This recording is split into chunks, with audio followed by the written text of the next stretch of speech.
Pound. In a world the hell up. where Carolina Panthers fans Anthony from Charlotte, keep motherfucking pounding.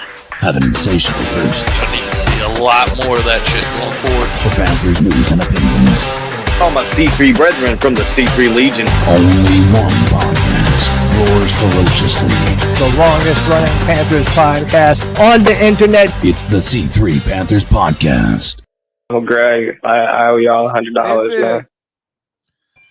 A first quarter fumble and interception had you rightfully doubting the Carolina Panthers, but run, Rico, run, Rico, run. And the rookies closing it out at the end. The Carolina Panthers in a back and forth game, starting down 17-0, found a way to take over the game in the second half. Well, that way was on the back of Rico Dattle. Run, Rico. And then that defense making it happen. The Carolina Panthers moved to 2-3, I believe, is our record now. Yeah. What has been this game may be a analogy of the Carolina Panthers season. We don't know which way they're heading, but I hope they're heading where they went in the second half as the Carolina Panthers get their second win of the season at home at Bank of America, taking down the Miami Dolphins. You're listening to the C3 Panthers postgame show brought to you by CarolinaCatChronicles.com. We're here chopping it up, celebrating a victory, and trying to figure out, is this another fluke? Is it a fluke, or is it a sign of fight in life in this team? My name's Tony Dunn. This is my wheelman, Cody Lack. Woo! It's a W.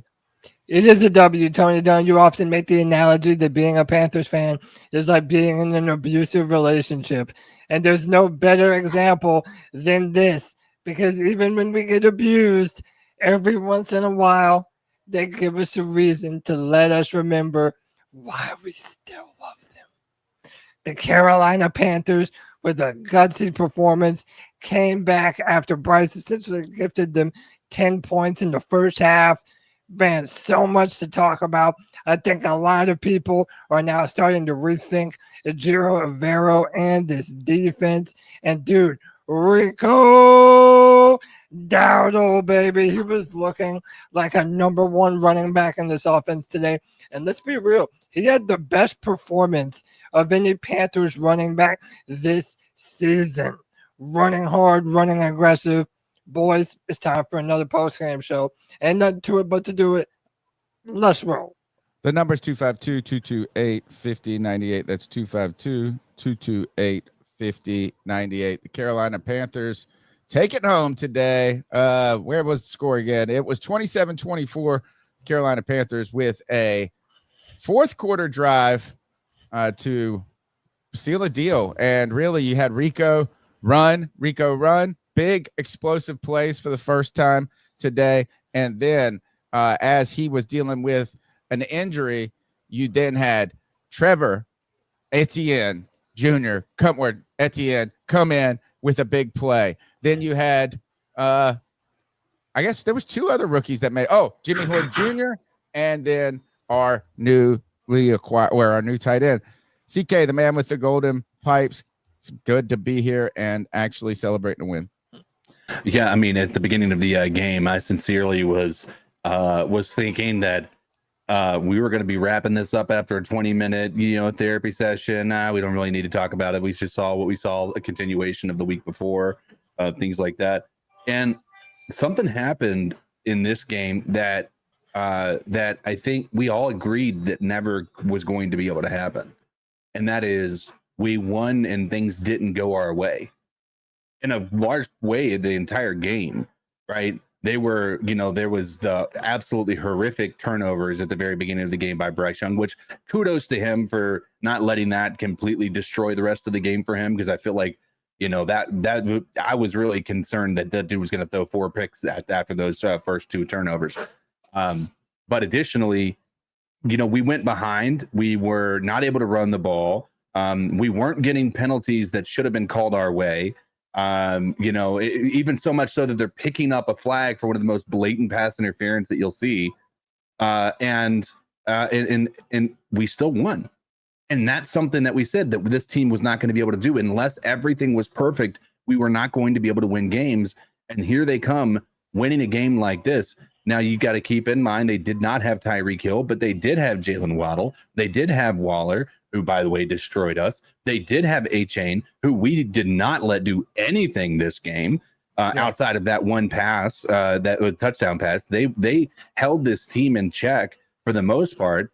The only thing that they didn't do is get turnovers. So we won the game. We lost in the penalties. We lost in the turnover battle. And we didn't get very much along the lines of help from our defense from the turnover game. But they stopped this team when we needed it most. There at the end of the game, we scored 20 unanswered points. They let them come back, score another one, but then held them when it mattered most, dude. This defense showed up today. Yes, sir, man. Love it. You're muted, Tone.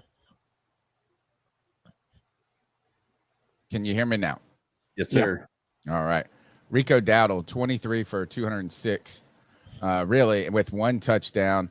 Tedero McMillan, big day. Started out with 6 catches. It kind of disappeared in the second half. A lot of penalties, a lot of holding on him, a big opportunity for him. And what's that guy's name? Jack Jones? Yeah. Something Jones. He was holding everybody. He was making terrible plays or fouls all throughout the day. And they started calling him in the second half.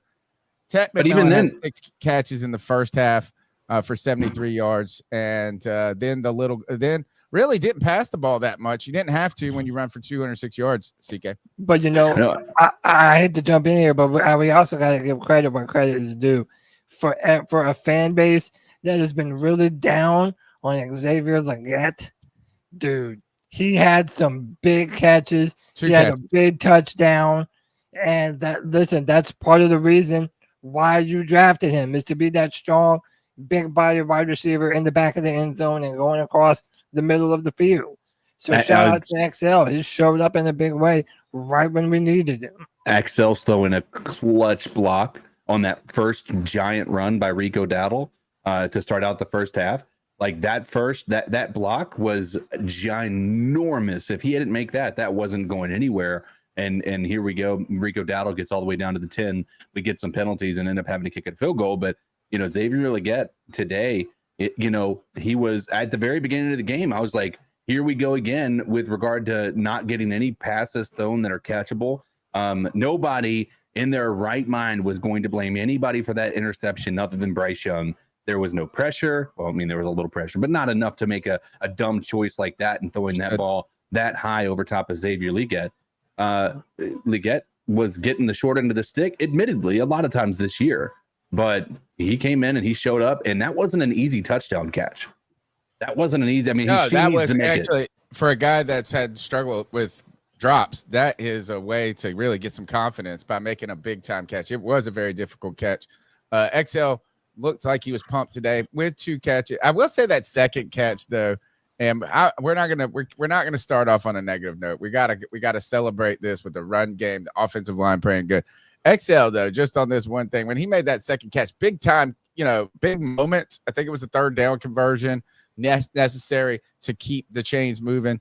He turned upfield with some space, and he looked like he was like ready to run, and like he was, you're close to the sideline and hug it. He was already 3 yards out of bounds, and he started like looking like he was running upfield, and he goes, "Oh wait, I needed to hug a little bit earlier," but made the catch in a big moment, in a big spot.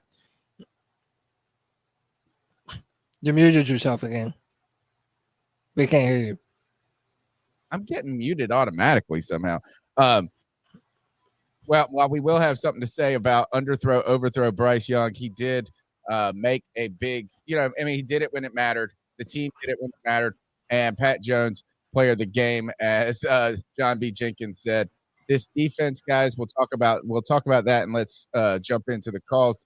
The Carolina Panthers finally got home and got to the quarterback. How many sacks we get on today's day? Today, let's see. How many sacks? Does anybody know? We got we had 2. I think it was Derek Brown and Pat Jones. Yeah, Derek Brown, Pat Jones. Yeah, the defense looked good. And, if we're giving credit to Xavier Legette, dude, you have to give credit to Ejiro Rivero. He called a great defensive game. I think that we utilized pressure right when we needed to. Our guys made plays when they needed to. You know, it was a close game, man. The Cardiac Cats are still alive in Bank of America Stadium. But I think one of the good things to not forget is that the Panthers are undefeated at home. We are defending our dirt. I love that. I love that we played better in the bank. You know, we have a big test coming up next weekend with Dallas. But, you know, this was a Dolphins team that was on the back foot. They were hurt. They were right for the taking. And I'm proud of the effort that this team displayed when you essentially gift the opposing team, 17 points in the first half? Yeah, it was typical Panthers first couple of games. And really also against New England, it looked like this really was an analogy for the season in so many ways. And maybe somebody just made the comment, Spivey. I think it was Spivey. Yeah, he said Mike Jackson didn't play that great today. And that's the truth is he was behind on a couple of plays. And the Waddle had a big time day, 6 catches, over 100 yards. And he torched Mike Jackson, who just looked like he didn't know what was going on that play. And to go back to this, the first half, both the defense and the offense was stinking it up. It was not just the offense turning the ball over, and that was the only problem.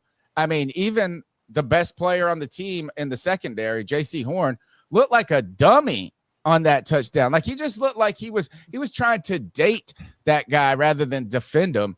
There was a Darren Waller.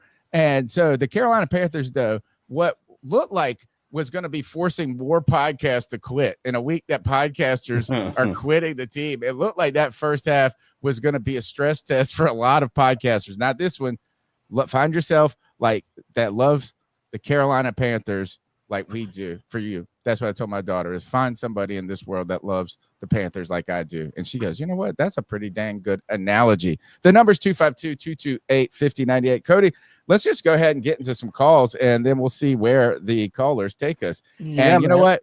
I'll start with a recent call, and then just so we can have a little celebration. But then I know we're going to go back and get some calls at 148 and see what that was like. Yeah, and listen, we're going to celebrate this victory today, but we have to have a full discussion about what happened on this field today. Because we, just like in the Atlanta game, we left a lot of points on the field. And we all know why we did. But again, we're going to start out on a positive note. Before we go to the cat calls, real quick, shout out to the boy White Chocolate Espresso. Says this team needs more Gamecocks. All right, there's that. Shout out to another new member, Loud Pack Luke. Love you, brother. We appreciate you. And then the $5 love bomb, Charles June says, hi, guys. I forgot to get my copay. Thanks for the podcast. We're here for you, Charles June. Win, lose, or draw. C3 don't run. Let's take some calls. The number's 252-228-5098. Get your thoughts on how what this win tells us about the Carolina Panthers. Did they get a little lucky? Did they show some fight and tenacity? And can they turn that fight and tenacity into something more going forward? Cody, let's hit these cat calls. Let's do it. So what are your thoughts on catcalling? Yeah, it's pretty. You shouldn't do that to somebody. And how did that make you feel? Very uncomfortable. So how do you think catcalling makes the person feel? It feels good, like. Who's that cat sitting in the back corner with his face buried in his nose? Who's that kid that can use one?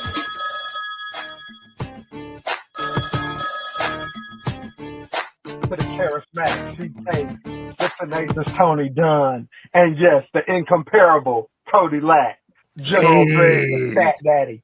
Salute. What up, C3 Legion? It's the Hope Dealer, baby. Just finished watching that dub against the Miami Dolphins. Hey, I love it. To come back from a 17-point deficit to erase that and to win that game the way that we did, it showed character of our players. Hey, boys, I got a new naming convention for you. Rico Dattle, over 200 yards rushing. Hey, when he started running on that defense, breaking off them long runs, I said they caught a Rico charge. Oh, we got a Rico. It's I hope organized to crime. see some more Rico charges along with that choo choo choo choo choo Hubbard, baby. Mitchell Evans, Hemi Horn Jr. How about the rookies, y'all? The rookies stepping up. Corey Thornton getting that pass breakup on the last drive. I absolutely love it. And you know what? I got to give credit where credit is due. Evero, he might have started out bad, but it's how he finished. Dave Canales, I've given him plenty of flack, but when he does good, hey, he finished his game. He had the 2-minute rolling, baby. And Bryce Young, he got some balls today. I'm proud of you, Bryce. But that Rico Dattle, hey, who else is ready for some Rico charges this season, baby? This the Hope Dilla Key. Pounded. Let's go, Hope Dilla. The Panthers were credited with 3 sacks, one for Ashawn Robinson, Pat Jones, and who was the third? I don't see it. Derek Brown had one. Okay. Where the heck is it? It's not on the stat sheet. Interesting. Look at this. Is this truly a tale of two halves? The first half summary. The Dolphins, let's see. How do we look at this? I'm just trying to figure out this game book. First half summary. First downs equal. Is that right? Third down efficiency. This can't be right. I heard this is that they had 12 minutes of possession to the Panthers 2, and that was the first through the first part of the second quarter. The Panthers just didn't get the ball very much. They give up 17 points, and it feels like, hey, this team has a very difficult time from playing from behind. And here we go. First half, let's see with here. HN, they really didn't run the ball very well. 150 passing yards, and it was the Waddle show in the first half. The Carolina Panthers really did not do much. And even this on the defense, they weren't looking great. The team goes in, and I don't even know. I don't feel great about Canales and the way he looked, how he was prepared. I didn't think everything was going well in the beginning. So I don't know if this was the players gritting it out. But Dowdle, I tell you, as somebody, I know you love Chuba Hubbard, and I have become a Chuba supporter. He doesn't have the explosive plays, right? Like he gets you constant bit, like solid runs, 5-7, 5-7, 10, 5-7, 10. But we had a couple of 50 yards that really changed, it breathed life into the team. Rico was running angry today. Yeah, I love it. And so it breathed life into the team. And Mark Schlereth, who I hate now, I just do not like Mark Schlereth. Every time I listen to him, I have some big problem with him. He did say, look, that's the way, look, the Dolphins look gassed. This is the way that you can demoralize a team by running on them. And it's a way you can create opportunities for a quarterback who was struggling to find some confidence. Where I don't like Mark Schlereth at all is that he was like, oh, let them play football when that dude rolled up on Bryce Young. Bryce Young got hit late a couple of times in this game. They didn't call it at first. That was a true penalty. And I think there were some makeup calls too at the end for the Carolina Panthers. Let's go back and take another call. We're going to take another celebration call before we get to go back and see how people were feeling in the first half. Okay, brothers, how y'all doing, baby? G. Cavassier, damn, what a game. And you know what? That game, I missed it. I was looking at the stats and everything on Google because I'm at work right now. But I'm just glad that we damn won. And what do you know? Leggett got a touchdown. Hell yeah. Hey, man, Rico balled his fucking ass off, man. That dude had 100-something damn yards rushing, man. That's something, man. It really is. But, hey, man, we won. So give me your thoughts on that, y'all. Keep pounding. Hey, also, the dude that commentated with Mark Schlereth, apparently he's a Charlotte Hornets announcer. Oh, yeah. Dude, he was awesome. The dude was excited. Everybody loved him online, dude. Even some of the other NFL accounts that don't cover just Panthers we're talking about how awesome he was. Yeah, I'll listen to that guy anytime they put him on. But yeah, there was a lot of buzz going into that call going forward because baseball is happening right now, playoff baseball. So Fox has has playoffs, and so they're cycling a lot of these NFL like Joe Buck and stuff like this, which I don't know if Joe Buck is he's still doing the NFL, but like those guys and that created the opportunity for the hometown hero.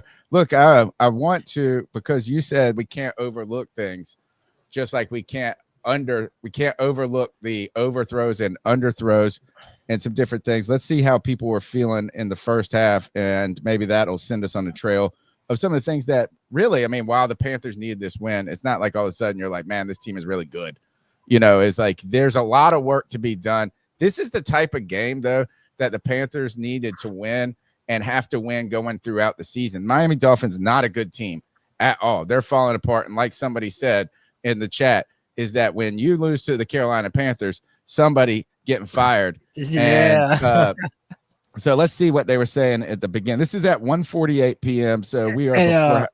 Real quick, Kyle said, how the hell did the Cowboys let Dowdle go? Hey, shame on them. Kudos to us, boy. Appreciate you. Hey, what's up, fellas? Corey calling in. We are barely, or I guess not even 5 full minutes into the second quarter. Miami has scored the second touchdown. Bryce Young has the second turnover. And yeah, I made this point last week, but it's just hard to imagine any team in the NFL being worse than this. Yeah, Bryce Young, it's over. It's over. It's over. There's no. That's what you were saying. Even at somebody, I'm gonna just take y'all through the whole, because at this point it's over. So I'm gonna take y'all. This gonna be my call. The game's over. The season's over. Bryce Young's over. I'm gonna just take the time to give y'all the timeline of my thought process on Bryce. Even when we traded up to number 1, I wanted Stroud. I just thought it made more sense. Stroud showed that he could be a top-notch quarterback in college. He's got the size. Obviously, he's got his own issues he's dealing with right now, but I just never thought he was. I wouldn't have made that pick from the jump, but once we made it, I was like, all right, I'm in.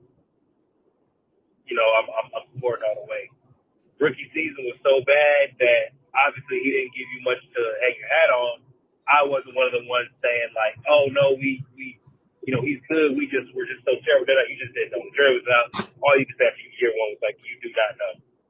After the first couple games of year 2, I was all the way out on him. I'm like, bro, he's getting worse. He's more antsy. He's got this protection. He's still throwing picks. And then obviously when he came back, he showed you more that you could those last 8 or so games where it's like, okay, there's something there. I don't know how good he's going to end up being on just the average game, or if he can ever really be elite. But there's something there. But I mean, after the beginning of this year, man, obviously the supporting cast isn't great around him, but this just ain't it. He's not it. Even the best you could say, I think, before these last couple games was that he could be a high-end, I guess, game manager, and everything around him was good, but he was never really going to be like an elite game-changing quarterback, the type that you trade the farm for to go up to pick number 1. If you're just tuning in, this call came at 1:48. We're talking. Not secure with the ball. Like, it's just always something. Thank you, Corey. This call came at 1:48. The Panthers are in the second quarter at this point. They're down 17-0, coming off a shellacking to New England, and it really felt like things were even Anish. I was listening to it on the radio, dropping my daughter off, and he said, you don't want to lose the same way twice or get beat twice by the same player or something. Like there's some football saying, and he's like, this feels like it could be going the New England game was. So even the commentators in the booth, Jake Delhomme was like, what the heck? Why are we just turned the ball over. The tale of 2 halves right here. And in the chat, look, people, C3 Doug says, I mean, Bryce was bad, but was it that bad? Cody, one of the things that we've continued to talk about is like, when are we going to be done talking about Bryce? When are, and we're going to be done talking about Bryce when we either believe in him right? As like collectively, like a consensus kind of belief, or he's not on the team. And today, what I think I learned is that we just seen who Bryce Young really, who he is. I think we've seen the player is that it can, unless there is one thing that could happen, just like last year when he's benched, and then we were talking about will he ever see the field again, and we gave the scenarios of how he could actually be, and it actually happened that way, and that is an injury, comes back, finds momentum, gets another year. I think there is a chance is that maybe Bryce just needs momentum in a sense, like to hit like, hey, we went down, we won this game under difficult circumstances. Not everything went well or went our way. Like CK said, we overcame when that has been something we just can't do. And if all of a sudden you can get momentum and then that leads to confidence, which then leads to more success, that is a possibility. But right now, I just think this is Bryce is going to give you some moments where you go, look, he can do it. And then there's a lot of moments you're like, why?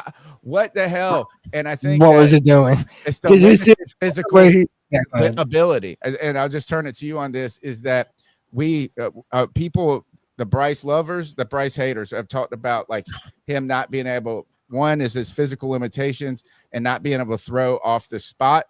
And then other people say, look at college, he was a off-platform throws is where he thrived. I was telling CK before the show, right before we got on, is that it felt like he is good off-platform when he's running forward and gaining forward momentum, eyes down the field. But when he's scrambling backwards and he's trying to get he's back 8 yards, it's like it's just, and he's throwing contorted in the air.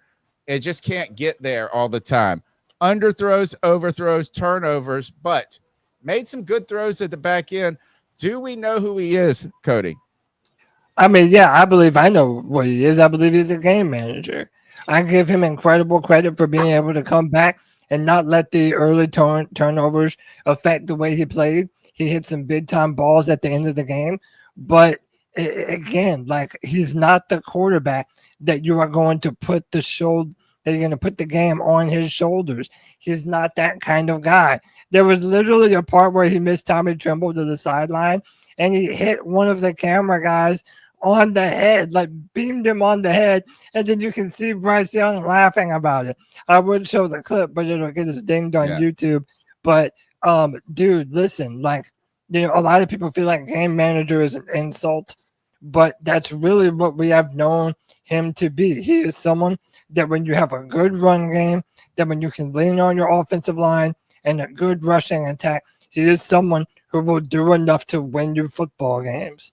And to me, that's what he is. Now, I still feel like there is a lot to say about the early turnovers early in games. Like, this is now, the third game this season where he gives more than 10 points to a team early this season, like early in the first half. That's unacceptable, man. But what it also does is it gives your team an opportunity to show what kind of fight they have. They never got down on their luck. They never quit on each other. They never quit as a football team. They went back to basics because they basically had to. And, like, you can say what you want, but I feel like after those turnovers, Dave Canales didn't feel comfortable throwing the ball with Bryce. So he leaned on the rush, and you were able to see a lot of really good things once we did that. And I'm hoping that today showed the recipe for success. You be a rushing first football team in between 20 to 30 rushing attempts per game. And then you pick and choose your times when you want to take shots across the middle of the field to keep the defense honest. But I don't think that he's a top flight quarterback. I think that he continues to miss, and basically we're leaving points on the field when it matters most. And we can't continue to do that if we're going to be a legitimate playoff contender. CK, I'm going to give you the mic on this, is that the just like the tale of two halves for this team, there are a tale of two comments in the chat. Jared Long, please call in at 252-228-5098, says, y'all are crazy. We won, and Bryce clutched up on fourth downs and crucial downs, and is fantastic. And he was fantastic, but he was not fantastic, but he was part of the reason we won. Yes, Preston Martin says it's official. Bryce is a good game manager for now. And Duke Thunders, he says he's good for 200 yards a game. That's his career. CK, bring us some clarity to the Bryce Young situation in Carolina. I mean, I don't think that the game manager thing is all that off of what we is inaccurate. I think he is absolutely a game manager, and I think and people are going to go crazy. One of Cam Newton's best years as an NFL quarterback outside of the 2015 season was a year when he was largely considered a game manager in 2017. Like, we weren't blowing the doors off of people. He wasn't airing the ball out in a crazy way, but he was thinking he was game managing. North right? Turner's offense, high completions, Yeah. But CK, can you be a game manager if you turn the ball over? That's the problem. That is the problem. And here's the thing is I agree that Bryce Young is a contributing factor to why we won, but we would have been in a much different position potentially had he not put those two balls on the ground or in the interception situation, right? Or that one ball on the ground in the interception. Those two turnovers to start out the game to give us a deficit of 17-0 is not a situation we're going to overcome with most defenses. We just happen to go up against the 29th worst run ranked defense in the entire NFL. And so that helped us out in a tremendous way. And now they're probably going to drop down to 31st or 32nd of run defense in the NFL based on how today went. I don't think that we can take for granted the fact that our defense stepped up. I think this is the recipe moving forward. Don't put too much in Bryce's hands, because it's clear that has caused an issue in the past. At the very beginning of the game, let Bryce Young throw the play, do the play action once the run game is working. When the run game isn't working, nobody fears that. They're not bringing an extra defender into the box to be able to sell out on the play action to be able to get the guys open or get some time in the pocket. I think that you've got to be a run first game football team in this instance now. There is no other evidence of that. And I'll be even going a step further. I think what we saw today is a direct example of how you've got to let one running back get a rhythm. And this constant switching a guy out after he's getting hot is not a good idea. Right. I think that it's evidence now with this that you've got to let one guy go. Now, if you want to alternate which game that is, it's like, all right, Rico Dattle is going to be this week, Chuba Hubbard's going to be next week. Keep these guys fresh. I think there's nothing wrong with that. But I think this is evidence that we should be a run first, and I don't think we should be splitting carries as much as we have been. Yeah, you have to. I mean, if you do that, what you're saying, that momentum, which I do think rhythm, because imagine if you subbed the quarterback out every other play if you had a 2 quarterback system and they threw like a 3-yard dump pass and you're like, you know what, bring in the other guy.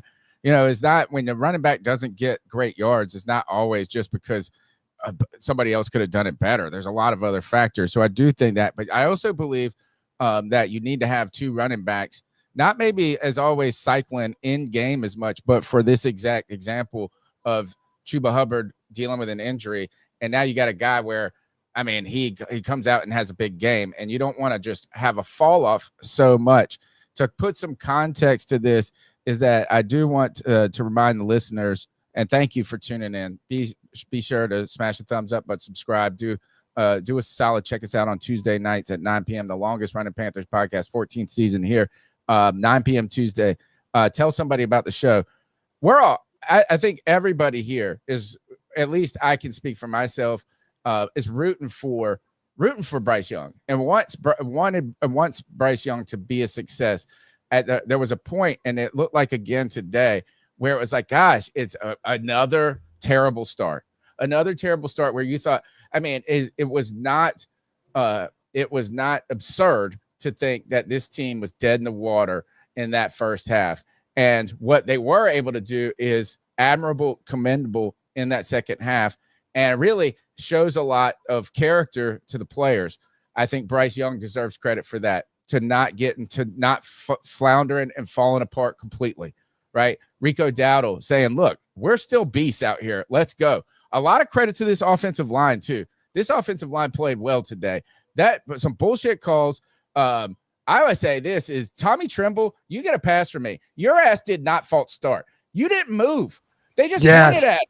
They just pointed at it, and they threw this flag, and it was so stupid. And then Mark Slater's like, well, sometimes you feel the wind at your back or something. I was like, dude, he didn't. Just open your eyeballs. He did not move. This defense buckled down and clamped down again in the second half. And there was a concern when we fell behind, when Mike Jackson just blew that coverage and let Waddle run right past him. And the Panthers go down again. 4 points? You got to come back. Now you need a touchdown. There's 4 minutes left. You're like, oh, God, is this insurmountable? Every player on this team, every position group overcame something. They overcame the first half, but they also overcame last week. The special teams, very good on punt and kickoff coverages today. Was awful last week, right? Bryce Young overcame those first quarter or first half struggles. The defense overcame their mistakes early in this game and also some mistakes late in this game. And I would go so far as to say Dave Canales and the coaching staff overcame, because I'm sitting there looking at halftime going, Dave, pretty coaches don't work in this league. Give me an ugly, fat coach, and that is going to happen. Dave Canales looking at that play sheet, he's just looking at a mirror and saying, I'm so beautiful, instead of looking at the plays. But he overcame. Double E overcame. Let's go back to the calls, and then we'll continue this conversation. Oh, I wanted to say one thing before we went back into the calls. You notice when we ran the football, you don't know what side we ran it to, and we were the most successful. Right side. The right side. Hey, let me ask you a question. Who was over there on the right side? Brady Christensen. Look, boy. He needs to be on this team. Yeah. I mean, it doesn't make sense that he's played well. He's played better than average, or he's played better than his counterparts in the past, whether it's Savala or somebody else. For some reason, he's just not gotten as much rhythm and consistency, like CK said. How about this? Is let the guy play a position more than one game instead of just coming in and saying, "Oh, show us what you got. You got one play." Yep. Let's go to Chuck in Elizabeth City. Hey guys, Chuck from Elizabeth City. Man, what can you say? Game starts like what we've been thinking lately has been bad, and they pull it out. Now, I am concerned about Bryce's fumbling, and I know that interception he threw is because he's pressed. The defense been a lot, and really the only thing I can be upset with him is that last touchdown they gave up towards the end of the game that put Miami in the lead before we took the lead again. Let's give a shout out to Jimmy Horn. How good did he look today? Yeah, Jimmy Horn looked good. He had. Getting held all the way. Hey, he had a touchdown and another nice catch on the drive. McMillan is the man. Hey, Brady Christensen should be starting the whole time. Yes, he's so. Rico Dattle. Now, I know Hubbard comes back will be good, but it just goes to show you Dowdle wore down Miami's defense so bad that when ATN got in the game, ATN ran well on them too. We have got to run the ball. It gives Bryce more time. It takes a lot off of it. Play calling was a little bit better today. Mitchell Evans looked good at tight end. Guys, I would like to have another game like this next week and win, although Dallas is playing well. Because if we can do this, we can put a couple wins back to back. At least we'd feel like normal football fans again. And I was talking to a buddy today. He used to be with you guys on Twitter like 10 years ago. Cody and Tony, he mentioned you by name, a guy named Lunchbox252. They wanted to tell you guys hi. But don't it feel good to win a game? Don't it feel good to be undefeated at home? Let's do it again next week. It does, man. Defend our dirt. Defend the bank. Love it. This really was a story of overcoming the first half, overcoming last week, overcoming doubt, overcoming mental challenge, like mental challenges, but like I guess adversity, right? I mean, the list goes on and on and on. You go from Bryce with another bad start. The special teams last week just giving up total cover, like awful swallowed these guys up. Jimmy Horn Jr. overcame being slept on, or at least not getting an opportunity, comes out there, and while not putting up, and he had 2 catches, 21 yards, what a clutch play. And as he's getting held at the top of his route and interfered with, it could have been a penalty, and he still goes out and makes the play, which you have to do because you can't rely on flags. The defense overcoming. Xavier Legette overcame what his past struggles were, and that's the story's not over for these guys. What the Carolina Panthers overcame in this moment can't end here. But I will go so far as to say, Cody, that this is the type of win the Panthers needed more so than the win at Atlanta, right? Because everybody got in on it. Everybody gets to walk away saying, I did something that contributed, from Bryce to Canales to Jimmy Horn to XL to Brady Christensen to Rico Dattle. The list goes Thornton. The list goes on. Nick Gordon, Patrick Jones, Trevon Moore, literally everyone, man. Wallace made a good play in the back half of this game while struggling early. So this is, to me, this was a test. Hey, and you know what? Panther fans, if by sticking to the game and watching it, and we overcame too. We overcame the fear of just quitting. I mean, you cannot really blame the creeping fear, like the devil creeping into your heart and head after that first half. Yep. You can't, as a fan, CK. I mean, it's 17-0. The Panthers, all the things that they have done that have been problematic were happening. Even J.C. Horn looked like a dummy on that touchdown play. Like he was actually, if he would have just been aware of the football or what was going on, he wasn't looking. He was just looking over. He was just like, hey, Darren Waller, hey, I'm nice to meet you. I'm a fan. He even, everybody did something wrong or has struggled in this season so far, from the coaches to everybody, but everybody got in on it today. Everybody contributed. And to me, that's going to create a team effort instead of, we shut them out. Bryce didn't have to do it. Everybody had to do something. If anybody, who's the guy that did the least? Hunter Renfrow was absent. I mean, to be fair, it's not wrong. There was that one. If it wasn't for him getting held up, we wouldn't have gotten that first down at the end of the game. Yeah, he was also open on that 3rd and 1 where Bryce Young scrambled just to get sacked before the first down. No. Did you go back and watch that?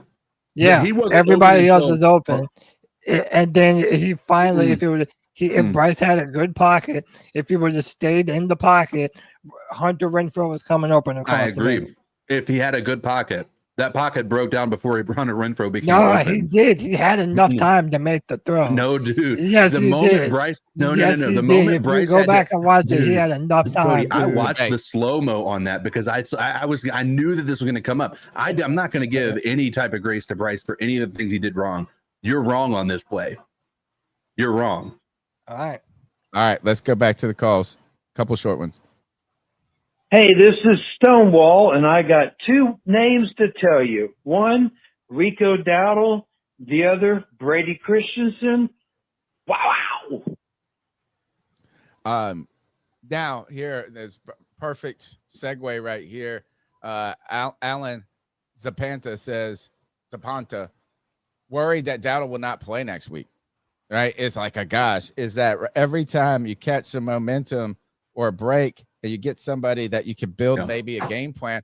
Or how about this is not even the Panthers building their game plan around just the run, but other teams having to respect it when they prepare so that you can then mix it up in your, you can say, all right, we want to run the ball, but they're going to spend so much time preparing. We can give them a different look. If you don't have, we got to somehow turn 1 win into 2. That's what we have to overcome next, guys, is just winning 1 game and not winning a couple in a row and catching some momentum. Let's go to Nick in Seattle. Boys, it's Nick from Seattle calling back. watching us walk off the field after the victory formation. I take back everything I said earlier. Don't listen to me. Fuck that. Happy Sunday. Keep pounding. This is awesome. We'll play some of those early calls a little bit later. Let's continue celebrating this turnaround that the Panthers were able to manufacture. Some grit and tenacity. And boy, that defensive line, I will say this for Mark Schlereth, though, even though I don't like him, he described a team that gave up the most rushing yards in all of this last year. He didn't even mention none of that. He just said they're suffocating against a run. I mean, and them big boys, they were playing hard. And Nick Scorton, my number in life is 11, born on 11/11 at 11:11 p.m. I haven't bought a jersey since COVID, I don't think. And I'm telling you this, I think it's time to get the Nick Scorton jersey, number 11, which the last time I went and tried to buy it a month and a half ago, 2 months ago, and they didn't. You had to like basically special order it. How can you not have your second round pick as an option, Panthers? You know what? We're going to get some, we're not icing up people, but you can expect on Tuesday some ice up about the Panthers gift to PSL owners and some ice up about not having Nick Scorton jersey on their website. Come on, guys. At least I'm at, I'll save this comment for a little later. All right, y'all. This is Preston from Hickey again. And, what up, Preston? All right, so I lied. I went back, started the fourth quarter, and started watching again. I may have overreacted, but not really. So, I mean, really, did I? Because it's been up and down with this team. It did not start off so great. Thank God for Rico Dattle, though. Holy shit, man. He was balling the game.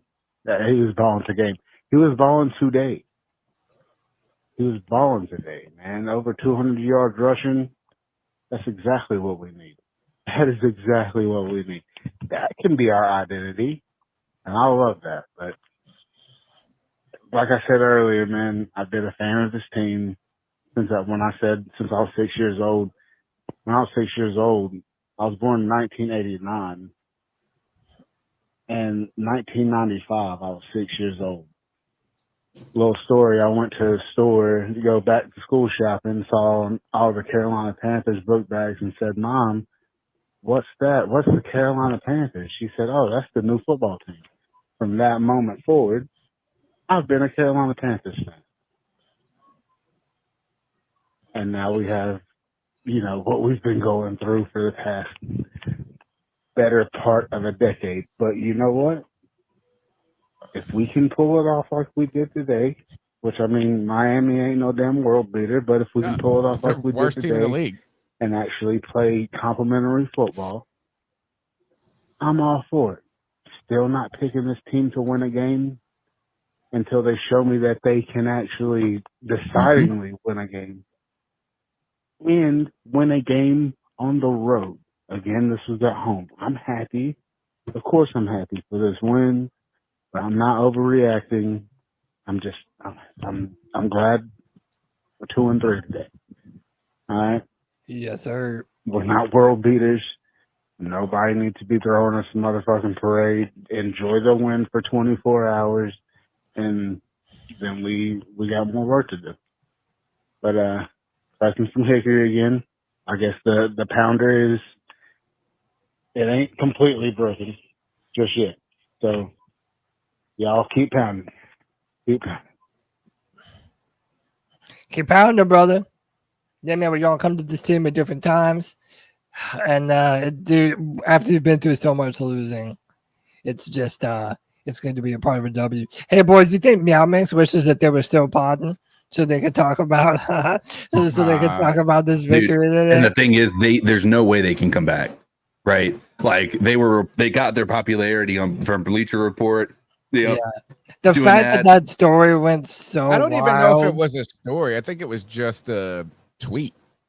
But they put out a tweet and they had like one of those tweet longer things. Okay. Talking about why they were calling it quits. And then, dude, that went wild. Barstool Big Cat was talking about it.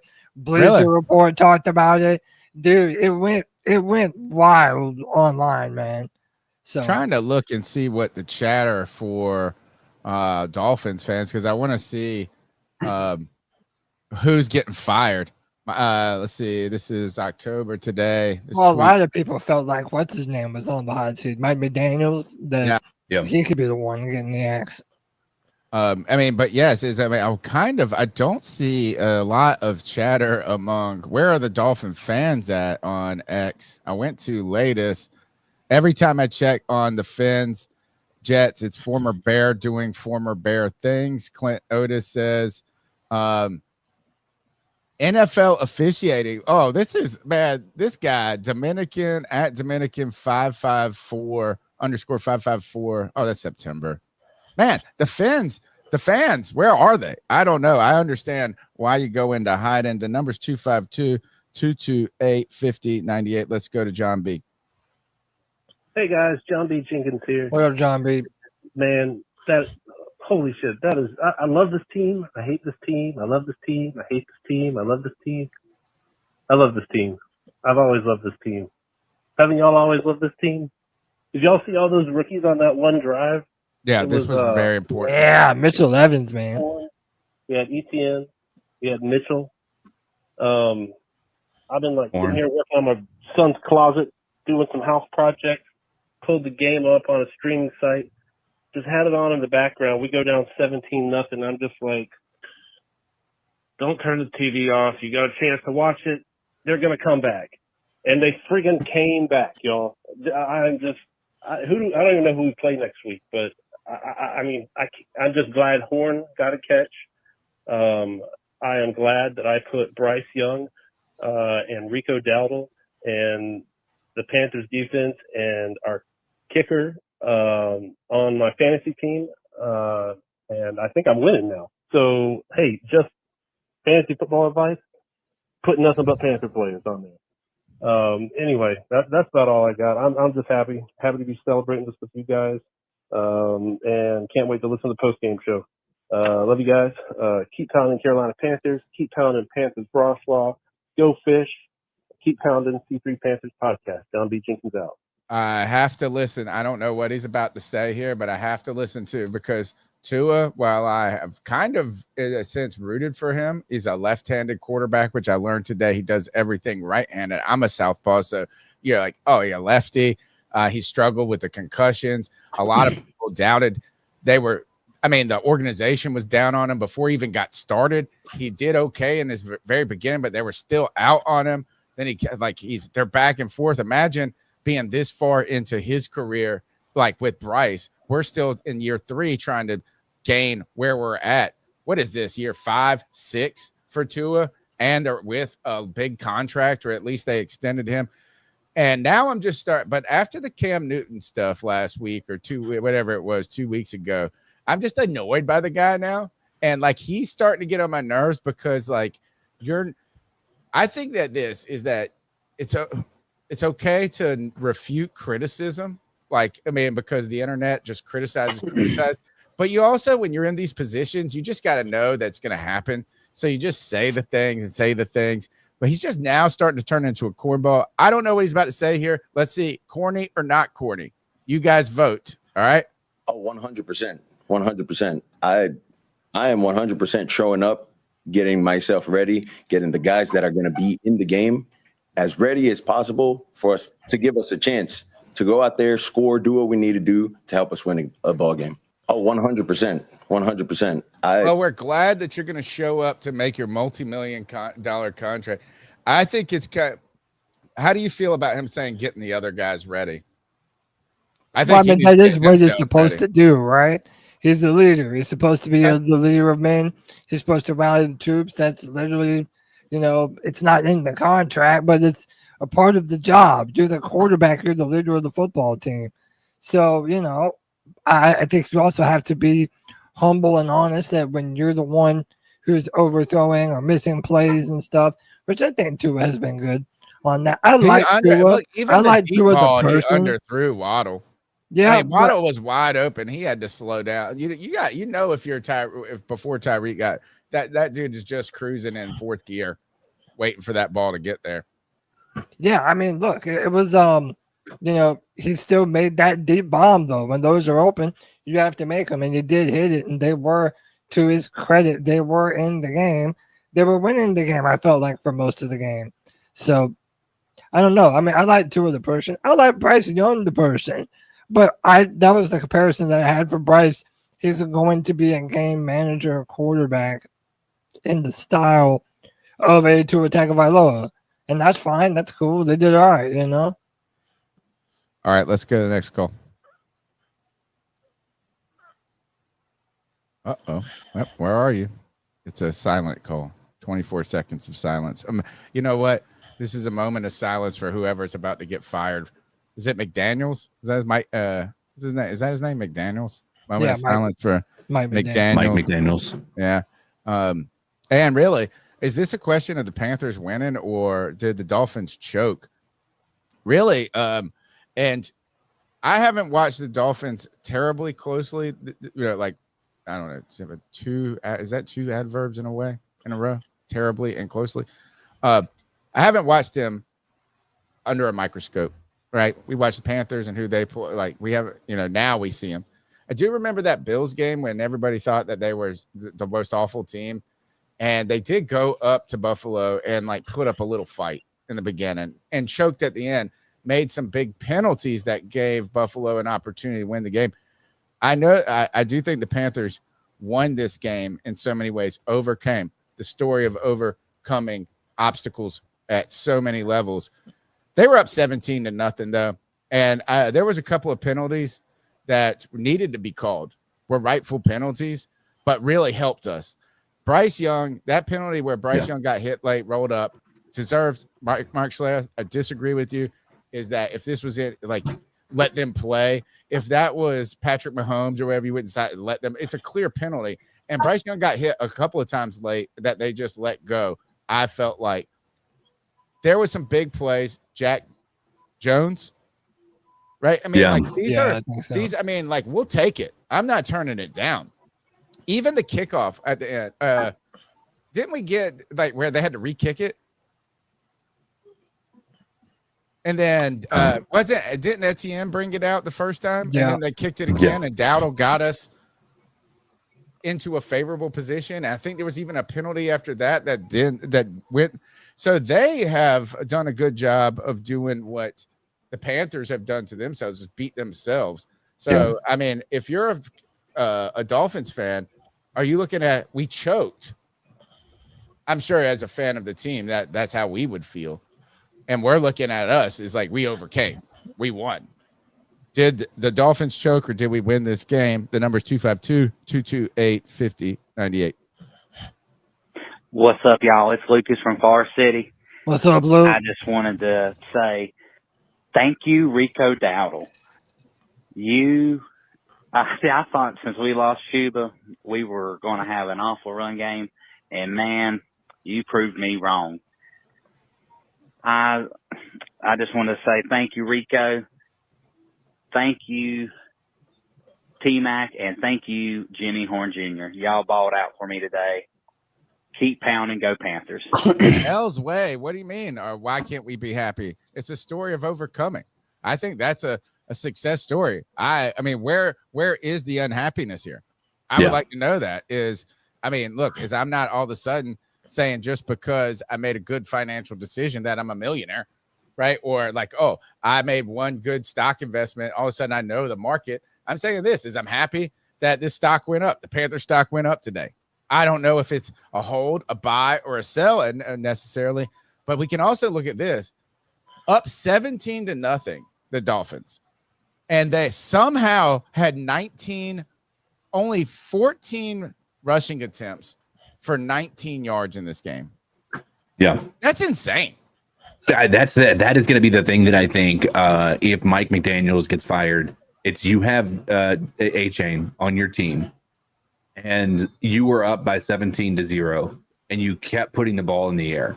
Right. Now, to be fair, to Mike McDaniels' credit, they could not run the ball even when they did keep running. Derek Brown, Ashawn Robinson, these guys were suffocating that defense. Even when they tried to get cute on a lot of those like screen passes and things like that, we had some really good plays on the perimeter by guys like Roseboom, guys like Devin Wallace or shooting gaps, Trevin man. Wallace. They were shooting gaps, even like on the Yeah. pressures with Tua. They weren't running the ball, CK, but they were in the backfield causing disruption. But you really, I get what you're saying, but they only rushed the ball 14 times. Yeah. I mean, I don't know at what point you try to slow things down more.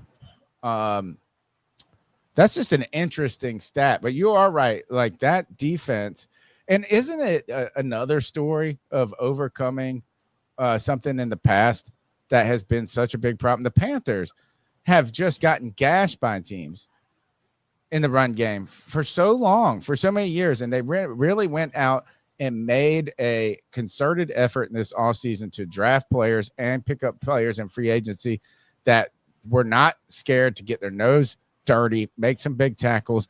And I think one of the big stories of this game, like you said, getting cute, like is that while it's only 14 attempts, there were some passing dump offs that are ultimately kind of run plays, even though you're throwing the ball. Panthers made big tackles in space today. Yeah. And there were some pretty concerning coverage issues, mainly over the middle. Darren Waller. I'll even go out on a limb and say that I think J.C. Horn might have played his worst game of the season today. With some of the things we saw. Now, granted, how much of that is on J.C. Horn, how much of that is a miscommunication with Evero, whatever it may look like. But yeah, J.C. Horn, that the coverage seemed to be the liability today. But when it mattered, man, these guys showed up. They were getting pressure, and they really forced their hand in not being able to run the ball and having to keep the ball in the air, giving us the best opportunity to keep this run game moving the way that it did. Because while you guys look at that first quarter, they had the time of possession game one in that first quarter by 12 minutes to 3, if I'm not mistaken. Yeah, 12-2. I think it was even less than 3 minutes. We can look at the drive summary right here. Is really all right. So Dolphins in the first quarter time, 15-9 kickoff. I mean, the Panthers had the ball twice, but only like once in the first quarter. It felt like. Panthers just, let's see, what is the drive summary? I know it's here in the game book. First quarter, Dolphins start the game. Let's see, they were on the 27. They go all the way. They take up 5 minutes on that drive. Yep. Panthers drive was, 48, 11 plays. They don't even list how long it took. We got the ball started at 9:03. First play from scrimmage was 8:58. We had the ball for 2 minutes. And then the Dolphins, we had the ball for 2 minutes, 2 minutes. And then the Dolphins held the ball for the rest of the quarter. Here it is. Time of possession, 12:28 to 2:32 CK in the first quarter. The second quarter, time of possession, the Carolina Panthers were able to get it back, but they did they get any points in that? Yeah, they scored a touchdown and a field goal, 17, I think, going into the half. 17-7, they make it happen. We kicked the field goal at the end. Okay. Yeah, 17-10. We kick at the end of the field goal, end of this half, and then we come out of the half and kick another field goal. So it really wasn't even a tale of two halves. It was a tale of three quarters.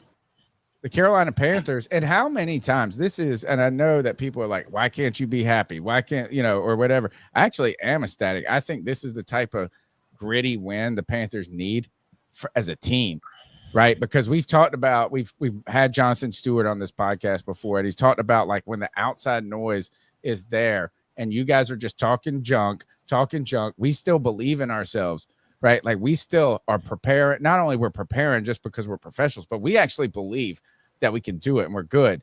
And if that noise invades and you crack that psyche of a team, right, that's the real problem. And that's the credit I gave Dave Canales last year for able to save the season. Was not because anything he did as a coach was phenomenal. You know what he did was not lose the team. And in this case, this has been how many games? I wonder if somebody in the chat could go find it out. It's like, how many games have the Panthers in the first quarter had multiple turnovers or this? I can tell you what we had Arizona this year. Yeah. We had New England, basically. I don't know if we turned it over, if it was just punt return. We had this one. There's just been so many games where you go back to that Saints game last year, the opener, then the Chargers. It's just like, man, guys, can we just get to halftime without feeling like we lost? But the Panthers actually just lost the first quarter today. That's what they did. They lost the first quarter. So kudos to them. I really am excited. I like somebody that grinds and succeeds more so than somebody that just like is gifted and goes through with their Lord. Like, isn't there something? It's kind of like a blue collar lunch pail win. Yeah, well, I like this win more than I do the one I was at against Atlanta. Yes. Because this showed the ability to come back and weather the storm and face the adversity and be able to lean on the parts of your offense that are best, and that's running the football. I'm really interested to see how this dynamic changes when Chuba Hubbard does come back. What is the difference in reps and carries? Because you're right, Tony. I think today showed that Rico does have like a second level burst. Explosive plays mean something in the NFL, and that's just what the Panthers haven't been able to do. We've always been concerned. Even it doesn't matter if we are Bryce, if we're crapping on Bryce or celebrating Bryce. It doesn't matter. Like, it's just like, it's not dink and dunk either. It's just like small increments. And so you're just like, man, I said this a couple of weeks ago, was that the clock was just the enemy. Like, if you're down 14 points, you need like 3 quarters to get that. Explosive plays change the game. They change momentum. They create enthusiasm. They brought the crowd to life, probably, right? I mean, all of these things, and it's not just running the ball only, or whatever. It's just somehow do you manufacture excitement in your own heart and soul as a team and with the crowd. And today, Rico Dattle did it. And what I have always said is Chuba he's a grinder, man. He is a lunch pail dude. He is a true lunch pail dude, but you never feel like he's just going to break one to the house. And you did have Dattle today with explosion, 200 yards, all him. It was all him all day until that last drive with Etienne. We'll go back to the calls. And then I wanted to ask one question, though. Shout out to JD in the chat. What does this do for Xavier Legette? Does this rejuvenate, especially, and not necessarily even any one of us on the panel here, because I don't think any of us were, calling XL a bust, saying that he couldn't come back from it. But there were a lot of Panther fans who were already just ready to label him another Jonathan Mingo. What did today do for your future outlook for Xavier Legette? Go ahead, CK. So I think I don't know that I would put this. I mean, what was it? 2 catches? Yeah, 3 catches that he had. 3, yeah. It's. I think they were important catches, and that's part of the thing that I think. One was a tough one and a touchdown. Right. I think the questions that come along with a situation with Xavier Legette is he needs to have a statement game, and these 2 catches, while valuable, 2 catches, 31 yards, but a touchdown. But he was targeted 3 times though, so he caught 2 on 3 targets. If I'm not mistaken, there might have been a 4th target I missed. No, it was 3 targets in the game book, and I don't think I think that one other target was like a bad ball. Yeah, like so but what does it do for him? I mean, I think he needs it. It's not a statement game for sure. It's a confidence builder, right? Yeah. You have the question of, can he make the catches when the pressure is on, right? We were down 17-0, and he can make not an easy catch. Now, granted, again, a catch that you're expected to make if you're a starting wide receiver in the league. Don't get me wrong. Right. But it was a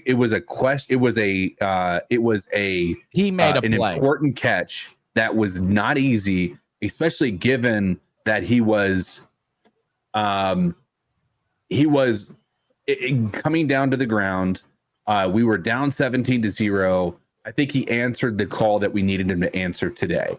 Now, what I need moving forward is 4 receptions, 100 yards. I want to see the dude have a go off game, right? And I think he can do it just based on the fact that when he was open, he was routing that one. What was it? Was it a third down where he had that really big reception?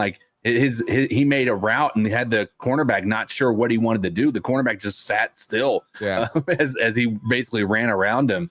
It was an interesting way for the game to go. But listen, I came away from this game feeling optimistic about his future, even though 2 catches isn't enough to turn the tide on a guy who had some questions going into the year. Sure. But it's a start that he needed to have coming off of an injury. And he showed up when he needed to.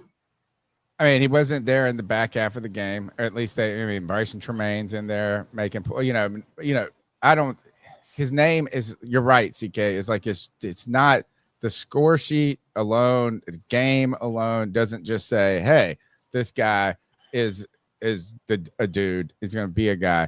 And Broadway Joe, big supporter of XL, said, man, forget the targets. Bryce didn't throw him even catchable balls. I mean, he did bring in 2 important catches. I still think the one was silly when he went up the sidelines and he thought he was still in bounds and he was turning upfield to run. Questions about he is big, strong looking. I don't know how athletic necessarily is. Here, I have been a XL supporter, right? I truly have. It's I think that, and what I try to think about with a lot of these different players, whether it even be from Bryce to the names that we know, Bryce to XL, whoever, I think that we are so in social media and the way the world has changed in the last 10, 15 years is that it is the not for long league and it's getting not for longer league. Teams, there is, you don't have a lot of opportunity and grace. You have some grace depending on your draft, your situation, but there is even important players, people, not only fans give up on them, GMs, they're moving on. So I think that can be premature, and I certainly thought it was with XL. And so much is but where I got concerned, guys, was I felt in that David Newton question that he asked this week, I was worried that he was dejected, where he said, what have you learned as you've sat back and dealt with this injury? He said, I ain't learned nothing. I mean, and he wasn't he was just I haven't learned anything. I'm just ready to go out there and make a play. I was concerned going into this game that he was mentally getting that was creeping into his head. And today, I'm with you, CK. Big momentum, not great, doesn't change, doesn't write the story yet, but does not end the story. Let's go to the next call. Hey, you know who the fuck it is. Booyaka, booyaka, booyaka! My boys, what's good with you? Cody, what's Gucci with you? CK, and what's Gucci with my white Italian brother? Feed Rico! Let's fucking go, man! A lot of you motherfuckers is gonna learn to stop hating and stop talking shit on my motherfucking Carolina Panthers, man. Hey, shout out to Cool, Calm, Dave Canales. Great play calling, man. Bryce Young, yes, got us into a fucking 17-point fucking loss. But you know what? Cool, Calm, Collective. Dave Canales started to run the ball, feed Rico, and Rico had a career fucking day. And you know what else I noticed? Chuba, the hype man. It was nice knowing you, player, but get the fuck up out of here. I told you we need a game-changing running back at the running back position. Not Chuba, stutters behind the offensive line like he's fucking Le'Veon Bell in his prime, man. Shout out to fucking Rico for having over 200 fucking yards. Shout out to fucking Extra Lotion for having a touchdown catch, too. Good credit where credit is motherfucking due. So shout out to you, Extra Lotion, for having that touchdown catch, player. shout out to fucking Evero and this goddamn defense, man. Like I've been saying, Evero's not going nowhere, man. The defense has improved. We just won. We are fucking 2-3. We are improved from last year. What is everyone talking shit for, bruh? Support your fucking goddamn team and support the fucking coach, support the quarterback, and support the whole team as a whole, man. That was one hell of a goddamn game, man. Woo! Hit him with a 2 class of the week, baby. Woo! Oh yeah. Oh, it's a beautiful fucking day because a lot of questions were fucking answered today. Cool, calm, Dave fucking Canales, man. Y'all can hate on Dave all you want, but you know what else I know? Fucking Bryce Young is 2-0 at the bank, protecting home field advantage. 2-0 at the fucking bank. My wife is calling, brother. You know I gotta call back. I'll be fucking calling. Don't worry, I got your second call. Then I'm calling back. Queued up. Shout out to G Baby, my brother, literally a brother on an island in Utah. The only G Baby, the only one of a kind, particularly in Utah. Look, I know people. There's a lot of I've loved G Baby so long because this is like the type of fan and personality that's great. Not like a great caller. Look, people in the chat like he lost credibility with Chuba Hubbard statement. I might give well, first I just love G Baby personally, but the credit goes is that coming off of that 42 3, how many points did we score last week? 42-3. No, we had 13, whatever that shellacking that we had last week. That really the reason says, what the hell? We are in infinite hell as Panther fans. People quitting their job, quitting their podcast. You know, like the story, the national storyline and hype is about how dejected and demoralized. And you know what? I think that's a reasonable feeling. I mean, I was like, gosh, we're like, what the hell? This is why. But you know, G Baby, he did say right after that game, he's like, or the next day I saw the group chat they're in, he's like, Rico is when we got the news of Chuba getting hurt. He's like, Rico and Bryce about to put it on the Dolphins. And, you know, I'm like, gosh, I know he doesn't like you. And I think Chuba is good, and he has earned a lot of credit with me. I don't think and I want him on my team, but I just don't. I don't think he has that explosion. And I don't know if you have to, but today he won't wrong. Dattle, bro. And you know what? Those runs that Dattle made, guys, they were not just wide open holes. He shed tackles and pulled off. So, I mean, and then he is G Baby, the biggest Bryce Young supporter in the history of the universe. And despite, I'm not going to give Bryce a necessarily a pass. I just don't want the turnovers. It's not a pass or anything like that. Come on, let's stop with the turnovers. If you are just a game manager, that's fine. But to manage a game, you have high completions, you move the ball, and then you don't turn it over. You cannot be a game manager and give the ball to the other team. So he is a big supporter, but like Bryce did do his thing in the end, or at least he made plays, and that's what we needed. CK, somebody mentioned in the calls or the chat earlier about the Bryce fumble. Can you talk a little bit about the nature of the fumble? Because I think, look, sometimes you turn the ball over. I think Tua missing Waddle today, which could have been a dagger. He had the read. He Waddle's single man coverage. We're bringing a blitz. You did the right thing. X's and O's, low snap pressure.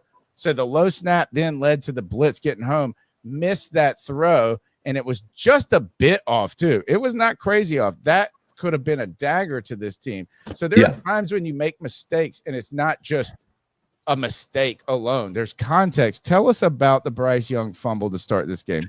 So, this what I would equate it to is last week when Bryce Young took the sack, trying to basically just tripped over his own feet, trying to do a spin move to get out of the pocket. Right. The offensive line has a partial blame in the pressure getting there extremely quickly, to be fair. But Bryce Young, oh my gosh, that's got to be one of the worst fumbles I've ever seen from a quarterback. It legitimately looked as though he threw the ball backwards into the ground. Yeah. Like he was just trying to get rid of it, even though He we made know a that's bad not play what he was worse. doing. Yeah. And so it was just the hand, the ball. I'm guaranteeing you it has something to do with the fact that the ball is bigger than his hands, right? It's just he's running around one hand on the ball, not really doing much beyond that, right? He's doing too much to try to avoid the sack. And I appreciate the fact that he's trying to get away, but he does not have the elusiveness with a guy in his back pocket that quickly to be able to do anything crazy. And so he just somehow dropped the ball, made an easy turnover, gifted them 7 points. And then, the rest is history. You can go back to Twitter and it'll tell you how everybody felt about how that looked. And by the way, to Skull 7288, whose fault was it when Bryce got hit? Whose fault was it that he dropped the ball and literally, like Tony said, just seemed to throw the bitch backward? Like, nobody's saying the offensive line was great on that play, but it doesn't mean that fumbling the ball is acceptable in that scenario. He literally made a bad play worse. I would argue that his first 2 fumbles of the season were not always his fault, right? This fumble was his fault. It's you may have the pressure in your face, but you cannot make a bad situation worse, like Cody talked about. So that 100% was absolutely on Bryce Young. The pressure was there. He wasn't even touched, as White Chocolate's talking about in the chat as well. He wasn't even touched. Bryce was just trying to make a move, and when he did it, it just looked like the ball slipped out of his hands, making it look like he threw the ball into the ground. It was an interesting play, but it was one. And to Bryce's credit, I think he showed up today as an average quarterback, right? Whereas many people would say he has been below average in a lot of these games that we've lost, right? He showed up as an average quarterback today, and he overcame that start, which we thought he would not be able to do. Yeah, it's not the concern. It's just been the reality. The reality is, I'll address, by the way, Slick Rick 1213, one of your big fans, Cody, on X. Oh, yeah, I know. Don't worry. Is the reality is that he has turned the ball over early in games. And when he doesn't, things have gone well. Right. So it's not about, I don't have a judgment on him. I'm not it's not me rooting against him. I'm not saying he's not the guy, and none of that. Is that it's a true reality that there have been early turnovers, and you can excuse them, you cannot excuse them. I don't care I do think circumstance matters. So I do think hey, if you throw, I saw somebody, I forget. Oh, I think I was watching the Giants game on Red Zone, and Jackson Dart, who had a bunch of turnovers today. One of those, the receiver just quit on the route. Just completely quit. He threw a pick. I'm not excusing it. He still threw the pick, but this guy didn't do him any favors. So I do think there is context, but the reality is that there have been early game turnovers that have put this team in a situation that they're not really suited to beat. What I will say is today, I have said, a story of overcoming. Not only did this defense overcome, not only did XL overcome, is everybody contribute? And Bryce is part of that. At the end, Bryce did. That's the Bryce we need, or we want more. We want more of that Bryce. And my biggest kudo to Bryce Young is actually my largest concern was when he came into the league. Durability. I thought there was a potential he'd just get wrecked And I understood it. Like, I mean, you can play, you can do all of these things, but you just got crushed by Derek Brown, like a Derek Brown type player. You are going to be I used to use that analogy when we draft him. I'm worried that he's going to be imprinted like a cartoon in the grass. But Bryce, not only has he just been available, this mug has gotten hit, crushed, fall apart, hit late, and he gets up. And I that don't last even think flag, he looked, I that don't even last think he looks flag, hurt even. that last flag, I feel like other quarterbacks, that would have been like a twisted ankle. Yes, a knee injury. Yeah, maybe Bryce Exactly. Young does I was Pilates worried. or yoga, but dude, like no one can take away that the dude is physically durable. And people were wondering about that and scared about that before he was drafted. Hey, if anything, the dude's tough as fuck. He'll take a licking and keep on kicking. This is gonna look, G baby. I'm gonna intro your call with this because you're such a Bryce lover. I'm in some of the better shape I have been in my adult life right now, like physically, like I mean, heart, health, weight, strength. But when I was a kid, I used to play hockey. I used to skate, like street skate and stuff. And like I would love, in theory, like because I have in some ways the strength and the stamina to do those things. But if I fucking took a hip in a half pipe, like yeah, I mean, you like wouldn't be bouncing up like a teeter-totter. right? It's like, so your bones are more malleable. I feel like when you're young, like they're like chicken bone, like they can bend a little. So there was a big scandal this was probably when you were born, Cody, in Little League Baseball about this kid from Costa Rica or whatever who they didn't know how they couldn't find his birth certificate. So he's playing with 13-year-olds and he was like 18. So he was an old kid playing with young. Is Bryce Young really 17 and skating half pipes? I don't know, man. Because he is like, he's getting contorted in his bones. I give him a lot of, I think if anything, that durability right there has been, imagine trying. How about this, Cody? Imagine a world where we have this team that struggled like this for this time period, the draft picks, the this, the that. You go out there, you throw 2 picks. What if Bryce would have gotten hurt today? You know,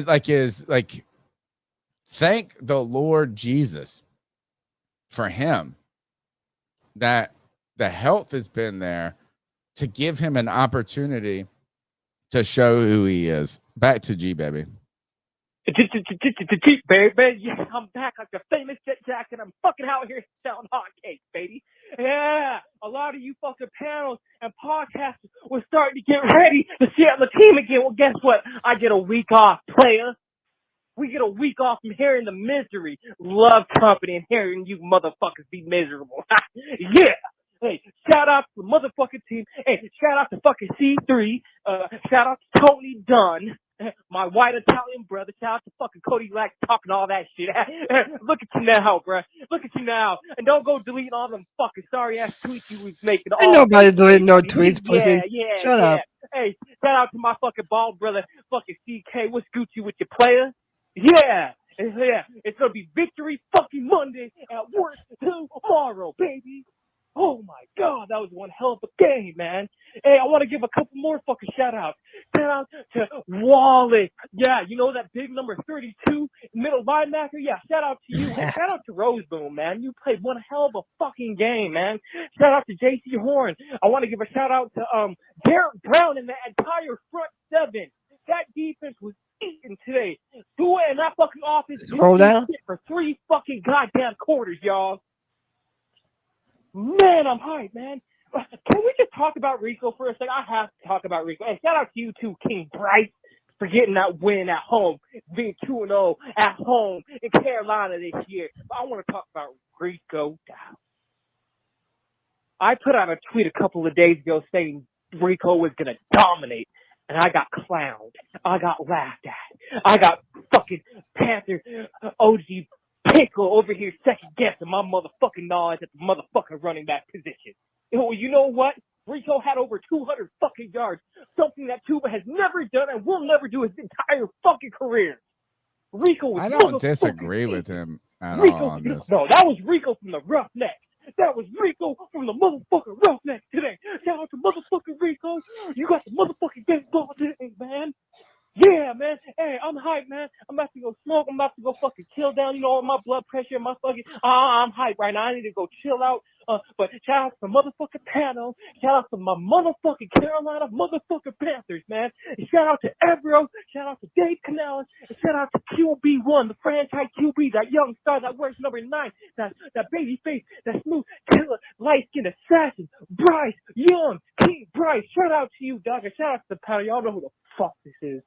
Let's It's not G-Baby. Let's and not. I'm out. G-Baby, thank man. Blue Magic Dragon, G-Baby is not going to kill himself. He's just going to fucking disappear when Bryce throws, if Bryce throws 2 interceptions. Because that's what he does. He comes in there and talks a lot of shit when there's a W. And then when he looks bad, he fucking disappears and nobody ever fucking hears from him. In defense of G-Baby, in defense of you as well, y'all two are white and black. You're the yin and yang, but also the same. Is y'all, what is the shirt that I want to make more than anything? If we could find a listener who is a graphic artist who can just draw this for us, is I want CK and myself and Greg on a hill, riding on Cody's wheelchair. Like you're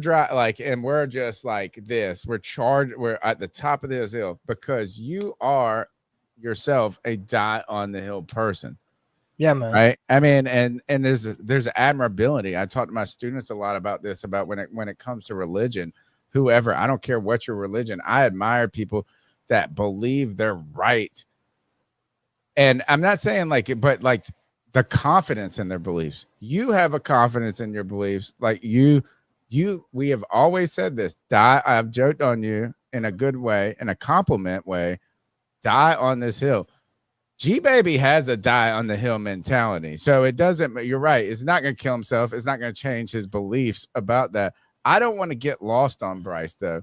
I want to talk about Rico Dattle. And I'm not Dattle. I think this is Dattle. Somebody said, I can't believe Dallas let him go. Right? Free agent. They're trying. I'm sure Jerry, I know people clown Jerry, but he does make money move. That dude makes money move. And he was, I think, in many ways trying to prepare to pay. Who's the guy? Micah Parsons. I mean, they offered him you can criticize Jerry for his glory hole comments, which I still think is epically awesome. Rico is that some people, and you, Cody, always have talked about this, is that running back is the most replaceable position in a sense. And the question is, was Rico Dattle, he might have had 1,000 yards, but was he an every down back? Some people are questioning. He signs a very team-friendly deal with the Carolina Panthers. But where I am with G-Baby, and I don't want people to get lost on this, is celebrating and complimenting and liking Dattle does not mean you are shitting on Chuba Hubbard. Chuba Hubbard is and this is factually, statistically correct. He is a get you 110 yards guy. He's going to get 1,000. He's going to this guy's going to get above yards on carries, and he's cleaned up his passing or catching, reception game. That was his problem in the beginning. And he makes, he gets a 10-yard run. He'll bust a 12. But tell me, somebody find Chuba's longest run. And I bet you today, Dowdle had 2 that beat it. And maybe I'm wrong. Maybe Chuba's had 150-yard. But I don't remember. Let's not do the revisionist history thing. Chuba has had some badass games. I'm complimenting Chuba. I'm not shitting on him, but complimenting Dowdle today and his explosiveness and his ability does not mean you're talking shit about Chuba. That's my point. Is like I think we could celebrate the game and the player that Sure. Dattle is. I just don't without think saying, that. Chuba sucks. I'm not saying Chuba sucks. I want Chuba on my team, but What I will say is this, though. I just don't think that we can say that he isn't capable of making those explosive plays that you're talking about. Even if Rico Dattle does have a second year that maybe Chuba doesn't, I think that over the course of his time here, he has shown a propensity to take a hit, bounce off of it, and continue to run. He's a very strong runner in that way. And I think that, the reason why you brought Dattle in was to have that thunder and lightning back and forth between the two of them. That's why I said I'm so interested to see what Dave Canales decides to do going forward and how he decides to divvy up the reps between the two of those guys now that Rico has looked so good in the offense. I put this tweet up because look, podcasting turns out it's fun. Like I felt, and I'm not talking junk about. Somebody said what is it, Meow Mix, that they quit. And then somebody in the chat said, I thought you guys did. I was like, oh gosh. What's funny is I read the message about this and it was like, we're all there. Like, that's at least that's where I pride ourselves. And I'm not shitting on them. Like I told my daughter today, she's like, this is a great time. You could change teams. I mean, she's a young teenage girl who doesn't, and when I say teenage, she's just turned teenager, really. It's not not invested in NFL or something. It's like you can change. It's like front run, but I'm a 90s kid. We're fight the authority. There's a pride I take also in that commitment. I am a commitment person in my life. Like I'm gonna commit to you guys. I'm gonna commit to the people I love. I commit to my family. I also hate popular music, and this is like a down for me. Is like there could be a really good band or song that comes out, and I'm like, popular, fuck it. Like I'm so anti-establishment. I'm such a product of the 90s. She's like, oh, you can change teams. It's like, fuck no. Like we have to weather these storms in this. But I too get the fucking fatigue that comes. The Meow Mix podcast gets all this. I mean, these guys are going crazy, this and that, or not going crazy. They put this. Them poor guys. Think about this: is you grind to find anybody to pay attention to. I think every single person that listens to us, because your time is the greatest thing you can give.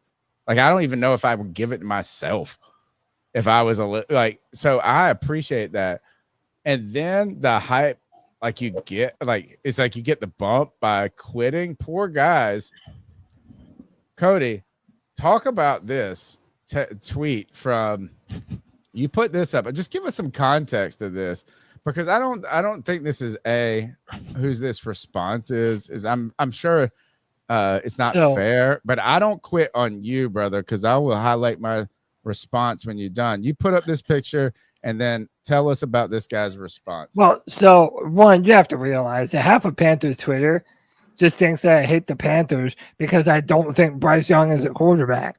So, remember this is early in the game, and Barstool Big Cat tweeted out Bryce Young, and then I tweeted out Bryce Young, and I have a picture saved with Bryce Young with his ass up in the air, because that's basically how he was playing. So this dude, he's like the number one hater. Well, I've got a couple, but this dude particularly comes in and says, oh, wait, what did you say? Let me enlarge it. Guy is actively rooting against the Panthers. Why your podcast went to shit strictly because of you. Yeah. Feel bad for @Cat Chronicles. Nice mentioning me so that the person does listen. And I would also say you've been a great addition to the podcast in my life, Cody. Thank you. Brother. I disagree with this. I don't think. And you know what? The podcast, if it went to shit, it was already shit. So my thing is this, people are entitled to their opinion. If they don't like my opinion on the Panthers, or if they think that I've ruined the C3 Panthers pod, they're entitled to think that way. But, Tony, it's like this is written into the lore of the C3 Panthers podcast now.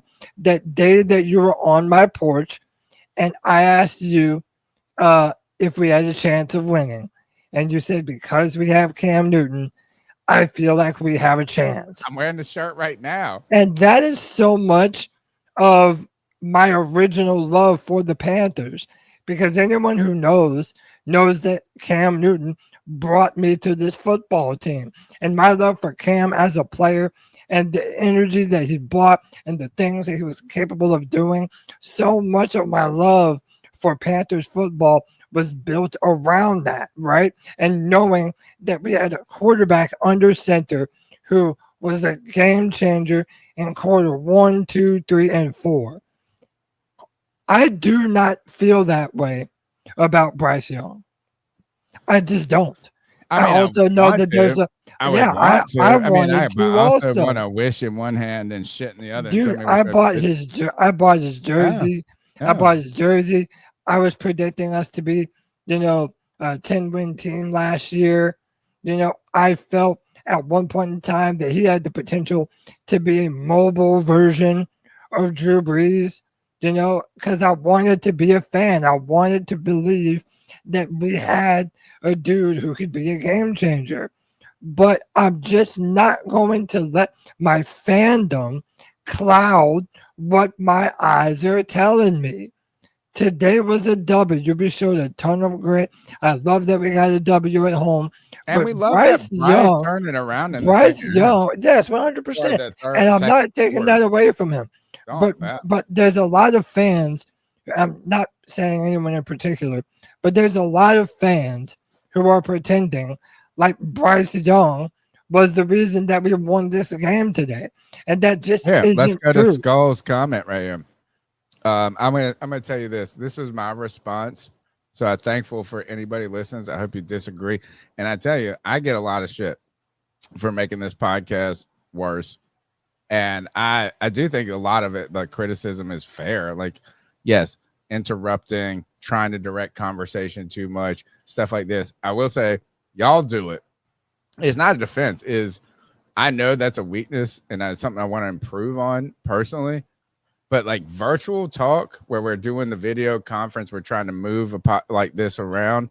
It's this. If we were in the same room, the vibe and the physical cues and the conversational element would be so much easier. So I'm not asking for grace. I just know I get a lot of criticism. And Cody, you are the superstar, and CK is the one who is nobody dislikes. Not a single person has ever been like, CK problem on this show. But I will say, this is how I roll. I roll for my Panthers. I'm rooting for these guys. I roll for my boys. I roll for y'all in the chat. And I'm okay with Rick, Slick Rick 2012. Like, yo, have an opinion. That's fine. I don't have an opinion. But this is what I will say. The number's 252-228-5098. Get your call in. Money plus mouth. And I want to highlight, because I think we just passed it, Skull 7288. Thank you for tuning in the show, and thank you for your time, because it is valuable. Smash the thumbs up button. Cody, this is what he writes. Cody needs to apologize to Bryce now. I want to write this apology, and you tell me what you think. Dear Bryce Young and Skull 7288, I am so sorry for wanting you to be the game changer and that I've loved and I've adored, and I believe that any Panther fan that Panther that I want them to be. I'm sorry that I want that, and you have had multiple turnovers in the first half, the first quarter, in several games. I apologize to you for being that game changer when the running back, Rico Dattle, ran over 200 yards. I apologize to you for being understanding that you are playing hard. You have grit and tenacity. And I apologize to you for recognizing that you can play football better than a guy in a wheelchair or a guy in a dude that is not in a wheelchair, but better than us. I apologize to you for not worshiping you completely. You write your own apology. You know, that's a great one, Tony. I think you worded it well. The only problem of it is I don't apologize for shit. I say what I want. I mean what I say, and I say what the fuck I mean. But you're privileged. I do not, of course, I do not hate. Bullshit. I You do got the not biggest hate. challenges in I life. do not hate Bryce Young. I think that as a guy, he's probably really, really cool, super nice. He'd probably give you the shirt He's off of working his hard back on the field. but I am just thoroughly unimpressed with literally everything that the dude does from the quarterback position. Did he play well down the stretch and get the ball to his playmakers when it mattered most to win the game? He damn sure did. But I'm not here to apologize to absolutely anyone. I refuse, man. I will tell you, all the people that think you're privileged need to fucking check their shit. Oh, dude, but yeah, it's to the point. Nothing bothers me. There are people on Twitter that say the most wild, that say the most wild shit about me, like the most disrespectful shit imaginable. None of it phases me, absolutely ever. In fact, it just white privileged dude who is supposed to not live past 2. Yeah, it just makes me shout out Kristen Butler. It just makes me talk my shit even fucking harder than I was before. So, hey, baby, keep pounding. Let's go to Anthony. Whoa. T3 Nation just left. What up, man? It's Anthony from Charlotte. Listen, guys. That was a great fight. The Dolphins, our defense kept us in the game, and the Dolphins are ass. It was a lot like the Arizona game. We came back, we defended the bank, and I have thoughts about, the offense, how, clunky it is. But first off, Rico Dattle, clearly more explosive than Chuba Hubbard. I mean, was just running over dudes, getting so many freaking big runs. That is what you want to see. Pat Jones, Derek Brown, Nick Scorton, Trayvon Morig all played amazing games. This is one of the best rookie classes we've had in a while. And this is why I said, no matter what I think about, the other parts of the team, Dan Morgan and Brant Tillis have to stay here. These rookies are making big impacts. And I talked about, Ted had 6 catches for 73 yards in the first half, and we have to find ways to get him the ball, man. He can't just completely be phased out of the game in the second half. It's like multiple weeks. It was an unbelievable win, man. I'm surprised they won. Miami kept us in the game, man, and that's what you want to see from a squad that's trying to figure out who they want to be, and with all these injuries and stuff like that. So I'm very pleased with the win, man. Lastly, my only concerns are Bryce Young and Dave Canales. We've got to get this shit figured out. We have to. The unnecessary, the turnovers are bad. Jimmy Horn came up huge on a catch, but stuff to figure out still. Happy we won, man. Leggett got a touchdown and another catch, so it's great to see him hopefully, maybe go on this Quentin Johnson archetype. But overall, pleased, incredible game. That was a win you needed, right? That was a win you needed. Down 17-0, looked like all hope was lost, and they just kept fighting, and they just kept fighting. So for the people, I've said it, Ejiro Evero has coached good this season. These boys are playing hard. We just need the offense to show some more consistency and more fight. On the next week versus Dallas, we'll see what happens. Give me your thoughts. Anthony from Charlotte, keep motherfucking pounding. Keep pounding. Thanks. Hey, the Dallas Cowboys today, they got a big time. Wait, who did Dallas play again? Was it the Jets? It was the Jets, yeah. Yeah. So okay, the Jets are not a great team. But no, they're not. They're the worst. They're bad. we are all talking about, and this is a concern I have. I'm so happy for the win and thankful, Cody. But we're talking about we beat the Falcons. We got blown out by the Patriots. Who have we? I'll take any win. I don't give a fuck. I'm not saying that, but we are not playing. We're playing. What was the name of Tuesday's show? Panthers and Dolphins battle for the bottom of the barrel. Yeah. I mean, think about that. I mean, yes, I'm glad we won. And I want you to think about this. Continue your thought. Yeah. I'm not trying to interrupt you. The Dallas Cowboys, they got a big time W today. What do we feel today's victory does for our chances against the Cowboys? Now, keep in mind, there's some rumors that Jalen Coker might be coming back. We could potentially be getting Chuba Hubbard back.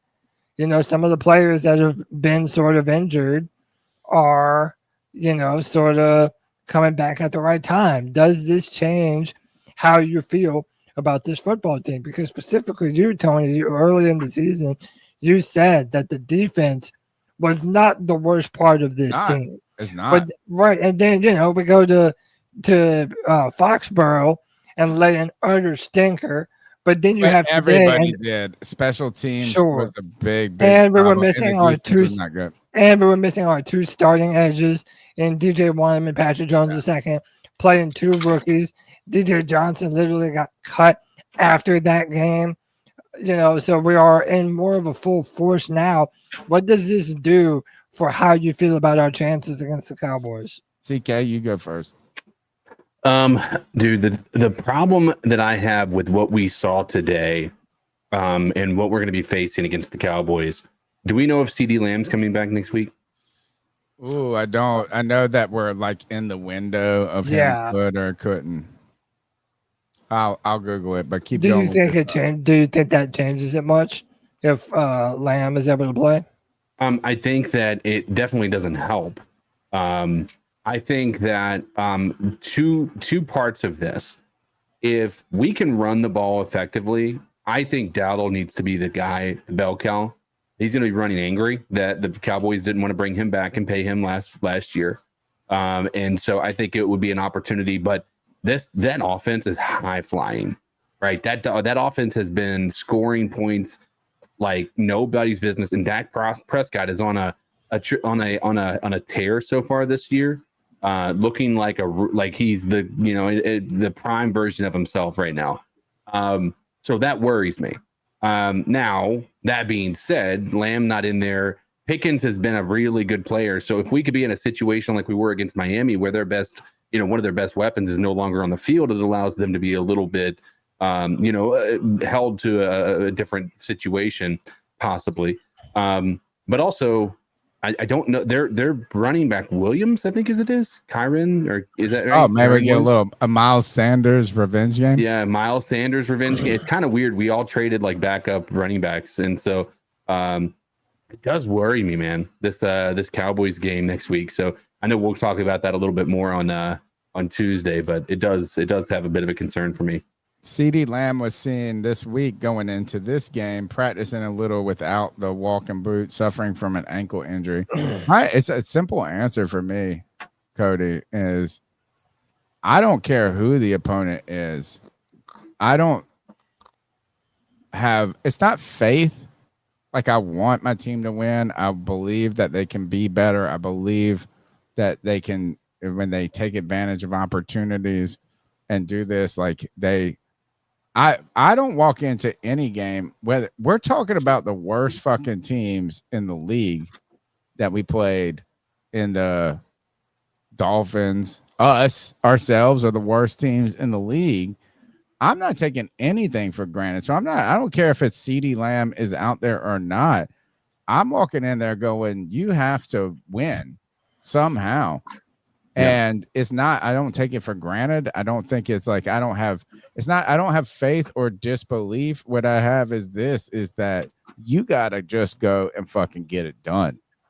And this Dolphins team, and I will put this out before we take the next call. mean, I'm gonna put this idea out, and I want you guys to think about it a little as we listen to the call. Are the Dolphins and the Panthers? I believe were very similar. Yeah. And from coach player struggles, opportunity, failures, I think there's a lot of similarities between these two teams. And so I'm thinking, like, yeah, we're playing Dallas, and I thank God that we're playing Dallas and not Buffalo. I thank God we're playing Dallas. I'm glad we fucking played the Dolphins today and not Tampa. I'm glad that we didn't play Seattle. I'm glad we didn't play here.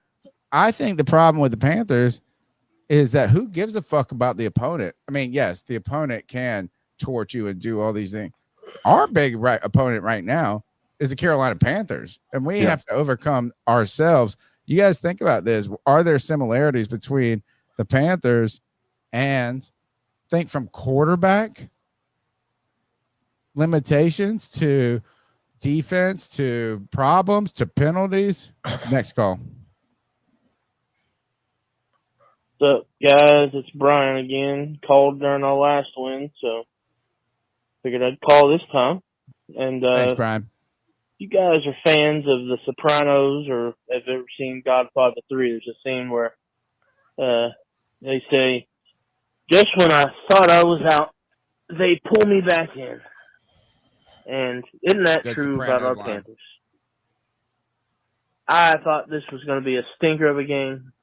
Canales forgot that he likes to run the ball. Bryce forgets how to hang on to the ball and throws it to the other team. Before you know it, it's 17-0, and I was about to turn the game off, but something clicked. Dave Canales remembered, hey, let's run the ball. Let's run the ball with Rico Dattle. And lo and behold, the guy ends up with 200-plus rushing yards. Bryce has a bounce back in a sort of way, throws the game-winning touchdown. What a game. Definitely frustrating, but, it's annoying that, we can't just play like we did from the second quarter, third quarter, fourth quarter, the whole game. Why put ourselves in the hole? Can't complain because we win at the end of the day, but this team's got to be better. Because you're not playing the Dolphins every freaking week. Next week we're playing the Cowboys. We do that in the first quarter against the Cowboys. Doesn't matter how crappy their defense is. We're going to get blown out. Good game to watch as a fan. I love having Eric Collins on there. Cool to hear him. Mark Schlereth kind of sucks, but it's a good day, I guess, to be a Panthers fan. Happy for the win. Just wish this team would improve the play calling.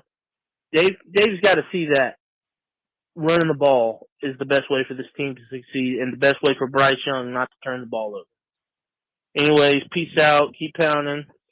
Fuck the Dolphins. And next week, fuck the Cowboys. The Carolina Panthers fighting and battling for supremacy of the worst. And thank God we're not fighting to be the worst. The Carolina Panthers have a good-looking coach. Yeah, I mean, come on, let's be honest. I mean, he's not Andy Reid. They have, I think Mike McDaniels is cool. Them glasses, I fucks with them. If I was a coach and they showed me on the sidelines, Tony Dunn on the sidelines, shouldn't belong. He's a fucking Mike McDaniels ripping bong hits, and then them glasses. I think the look. I think he's cool as fuck. I love he's so smart. This smart talk. We thought he was a genius in the beginning, coming from the Shanahan tree and stuff like this. But he's on the hot seat. Canales kind of was and is still maybe. I mean, I think this win right here again cools the craziness. And out of every coach who needed today, it was Ejiro Evero. Evero is probably not on the hot seat. Wouldn't you say? If the head coach gets fired. Right, but I'm saying, like he showed us. Did you walk away today believing more in Canales or believing more in Evero? I think your answer is neither. No, neither. I'm kind of worried. This is what I think both of them did I don't know if I commendable. like a head coach that calls the plays. I I mean, think if they're that a he good play did not caller. take that timeout. There was a timeout that we didn't take, and I can't remember if it was at like where it was at. If it was at before the half, and we lost like 7 seconds. I think if you're a play caller and you're like, you got to be Andy Reid. You got to be so in the league so long that you don't really you just know what you're going to do no matter what. Yeah. You already have the feel. Like it doesn't, like you're like, oh, that happened, I'm going to this. That happened, I'm going to this. There's no thinking. He was reading off of that sheet. But like, I asked this, CK, to myself, do you know how many times when a new coach comes in and they're like, we have to learn their system. We have to learn their system. The players have to learn their system. I was sitting there thinking, does Canales have a true system? And does he even know it? And I'm not trying to be a shithead to him. Like, it's like me being a teacher early on. For 5 years, you have to do a job for a long time before you can be talented, you can be good, you can be this, but you're not great at it. I don't know. I almost want a coach that is like looking at the temperature of the team and this and that knows enough about. What do you think about Canales after today? You said neither. Yeah.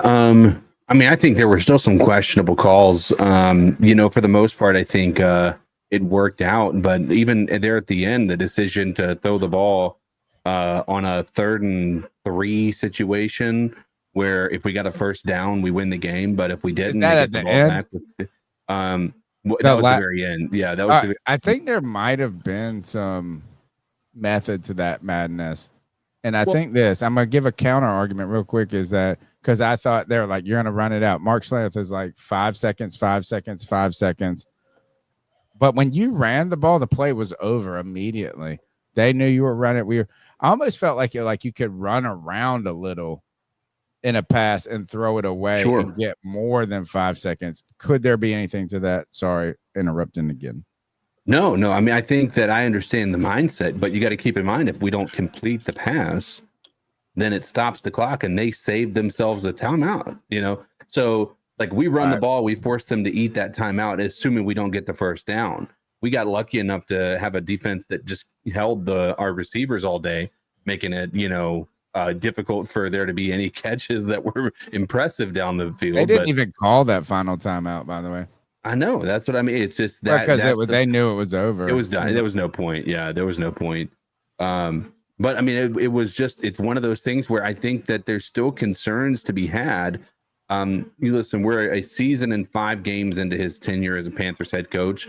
And right now, I mean, we've got 2 wins at the week 5, which is, I think, better than what we had last year, if I'm not mistaken, by this point. So again, progress is being made on that front. Sometimes it doesn't feel that way, but this defense is visibly better, to be fair, to Evero. The offense, as much as we want to argue that it's not, is a better offense than what we saw last year at this point in the season. And in all honesty, this offensive line is probably the biggest question mark that we've had compared to last year. And they're not horrible outside of a few plays this game. They actually were opening up some run lanes where we weren't able to get anything going last week. So I think overall we're an improved team than we were last year. It just feels crappy because we lost that blowout game to the Patriots, and that felt really bad. Yeah. Also, those first 2 weeks were not great feelings either. Parallels, Cody, to turn it to you. Questions with the quarterback. Are they game changers, game managers? The questions when it comes to the team, same thing. The Panthers beat themselves so much before. Yeah. I think the opponents can beat them like a lot of times. Like if you played a good team, you're already truly an underdog, even if you did everything right. But the Panthers beat themselves before other teams can. The Dolphins do that a ton. McDaniels on the hot seat. You got to think this is that the Dolphins headlines today or tomorrow, if the Panthers lost this game, would be very similar to what our headlines would be. Yeah, no, you're right. There were a lot of parallels between the Panthers and the Dolphins, from certain offensive players being hurt, injuries, defense, to the defense not being what it was. They lost a lot of players on defense as well. Bryce and Tua have a similar sort of play style. Both Alabama quarterbacks, both young offensive minded play caller, head coaches. Both call the plays. So there is both certainly have a lot cool of parallel. vibe or look to them. Yeah, there's a lot of parallel to these teams. I kind of think, and they both think. Yeah, they're both like these thinking younger, cooler style quarterbacks. But I think the difference today was tenacity, and that the Panthers just had more get up and go. We had more want to go and win and fight at home. And, I really do want to give some credit to Dan Morgan for how these rookies are playing. Mitchell Evans continues to look like a really good difference maker at tight end. I like him. Yeah, same. How about this? Jimmy Horn Jr. makes a game-saving catch the first game that he starts as a Carolina Panther. Where has this dude been? One of my biggest complaints is, why did they not find more ways to get Jimmy Horn Jr. involved much earlier than just today? I hope that we continue to see him as a part of the team. Shout out to Kristen Butler earlier. She said that Hunter Renfrow might have to see the bench in favor of Jimmy Horn, and I'm in favor of it, man.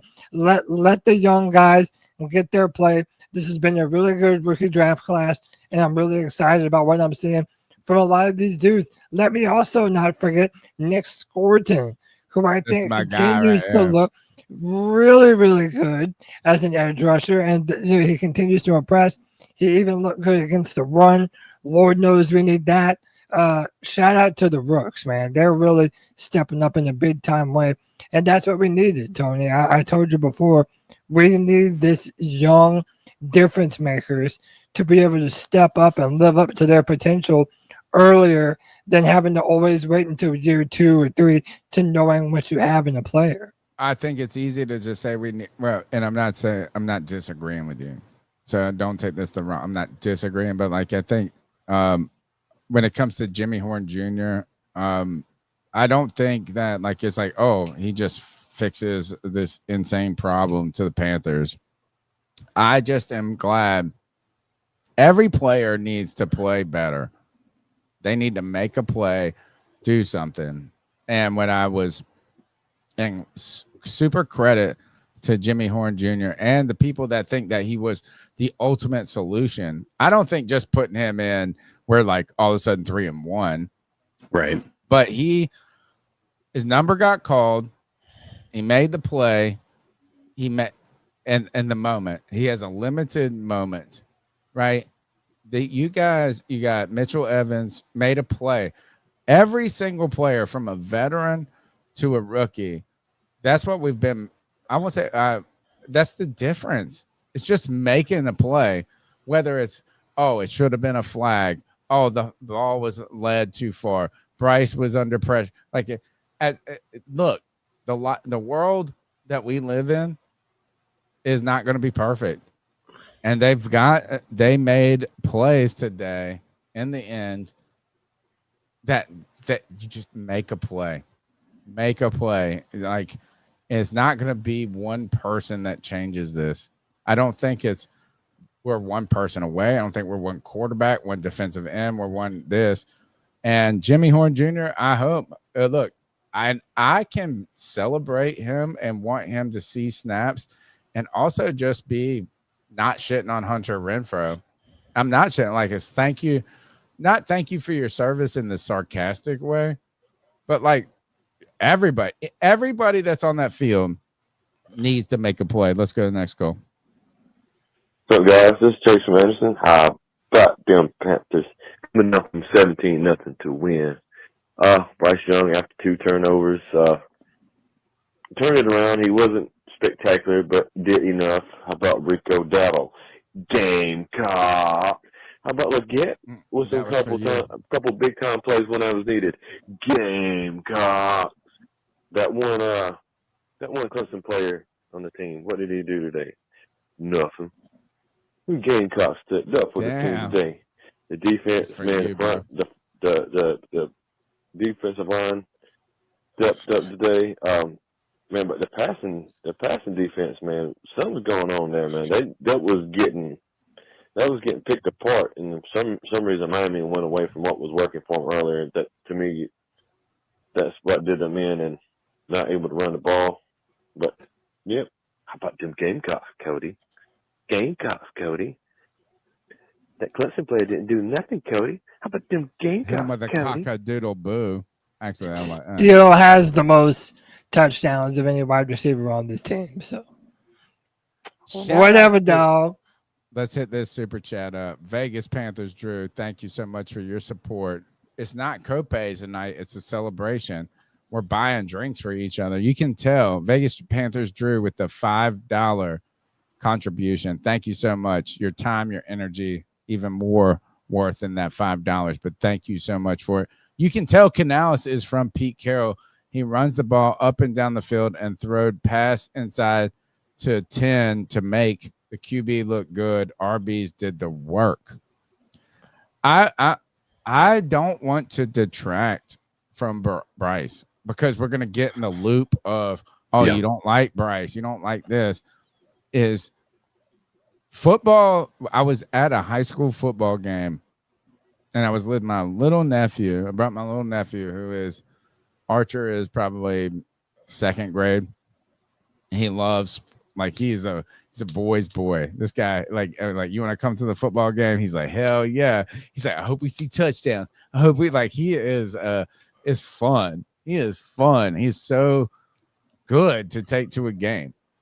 And he was like, the Saints, John Paul II they were down a touchdown, and it was like going into the 4th quarter, like a full 4th quarter. He's like, oh, they're toast. I said, look, a little time. Pick, big run. Like, there was a big run, and I think they got a big run touchdown. Then they had a pick. Then they had another. And it wasn't about either team being decisively better. It was about the explosive plays. And Ron Rivera talked about this a lot. It's explosive plays. They change the needle. They move the needle. Yeah. And today we had some, CK. Oh, we had more than we've had all season. I think we were, if I'm not mistaken, they were saying we were pretty low on that in the rankings when it comes to our explosive plays that we've made this year. If I'm not mistaken, I could be wrong. Somebody maybe want to correct me on that. But from my recollection, I think that we have one of the fewest. I think we've had 10 plays that are 20 plus yards. And today we had 3, 4. Yeah, you had 2 runs that were over 50. Yeah. Boom, And game changers. And that actually moved. It really changed the wins for Carolina. It wins, like WINDS, the sales. And it changed Bryce. And I'm not saying he was defeated or broken, but he kind of was. And he needed that. Get a little. Sometimes you're trying to sail to that destination. I don't need to do it with the wind in front of me all the time. Yeah. Give a little wind in my back. Don't make Bryce just all of a sudden just be like, I'm the only motherfucker that got to do it. That big run then changes the field. And there was a punt, CK. I was upset about it in the moment. I was really upset. We ended up not getting, I think we were coming out of the end zone. We were like on the 1 or the 2, but we marched a little bit. We got some room. I think it was that drive. And we go out there, and there's like 12 seconds on the play clock. There's plenty of time to get this punt off. And the punter is like pointing at this guy. Then they move, then they move twice. They do this. I'm like, what the fuck is going on? Like, you had enough time to make the corrections. I'm glad you didn't just play the play and then get blocked for a whatever. but we took a delay a game. Yeah. The punter was this Sam Martin? Is that his name? Our punter's name? Yeah, Sam Martin. Yep. He's fucking incredible. He booted the fuck out of this shit. It's like we took that 5 yards. I was so mad about this flag. I was like, God, another fucking time. We're beating ourselves. This guy booted the fucking shit out of it. And then sometimes you can flip the field with a punt and defense and 3 and out. And we got ground. We made significant chunk plays. Yeah. And it's something that we're not really good at. And I'm not saying that Chuba is a bust. I'm just saying we needed somebody. We needed Tet. And I'm still fucking pissed that they picked that flag up. Oh, dude, that was such a big play.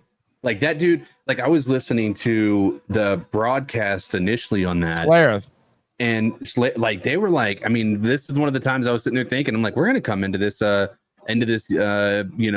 game, and we're gonna be like, Schlereth was like really harsh at first, but he was like unequivocally pro Panther there towards that part of the game where that was a good throw. It should have been a good catch. I do think that he should have still come down with it. The ball was in his hands, but I know I kind of had that thought too a little. I understand that it's harder when you're constantly being pulled. Yeah. Like when you jump up and you're expecting your body to be at a certain point to be able to catch the ball. I get that that's going to throw off things. That's the thing. I think he was saying it was your max point. Is like it was a difficult catch anyway. Yeah. And those small little, they're almost like vet savvy fouls you can do. That's what he was highlighting is if you're going to hold, you pull down like there because they can't see it. The problem I have with it is I actually like what Schlereth was saying there is like, oh, this is a vet move. Like if you're going to pull a foul. Yeah, do it down at the hip.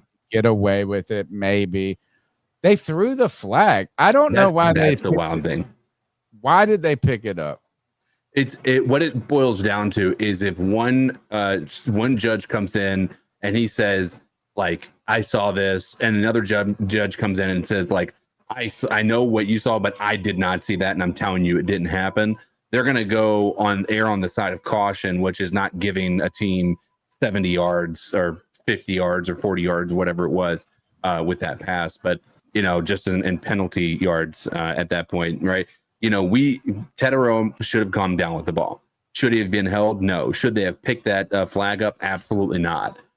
So I think if I had to guess, they were just going with whoever had more conviction coming into the conversation. And it seems like one judge had more conviction than the other potentially.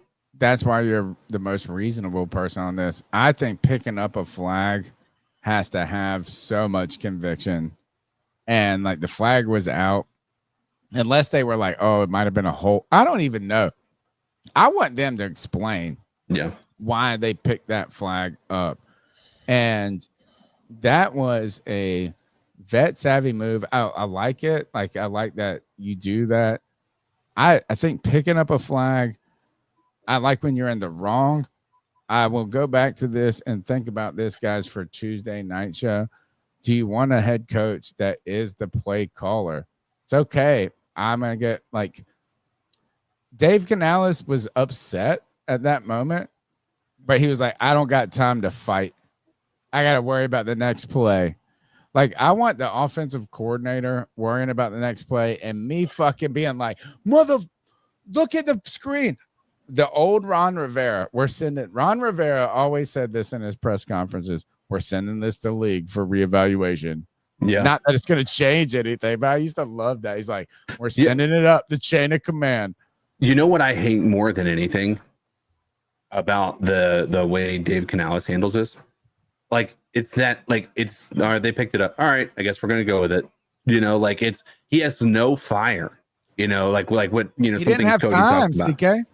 He was like, he had to worry about the next call. I know you do, but the problem is like you're not, I don't know, man. The best coaches in the look up at the screen. Yeah, the best coaches in the NFL are always giving those guys a mouthful, always.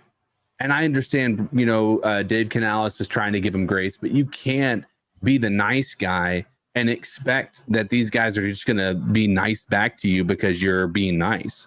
It's just not how the NFL works. Like these guys, you've got to give them an earful. And I think even though it's not going to change anything in that specific moment, like those guys are going to be a little bit more hesitant to pull a flag and not actually pick it back up again like they did just now.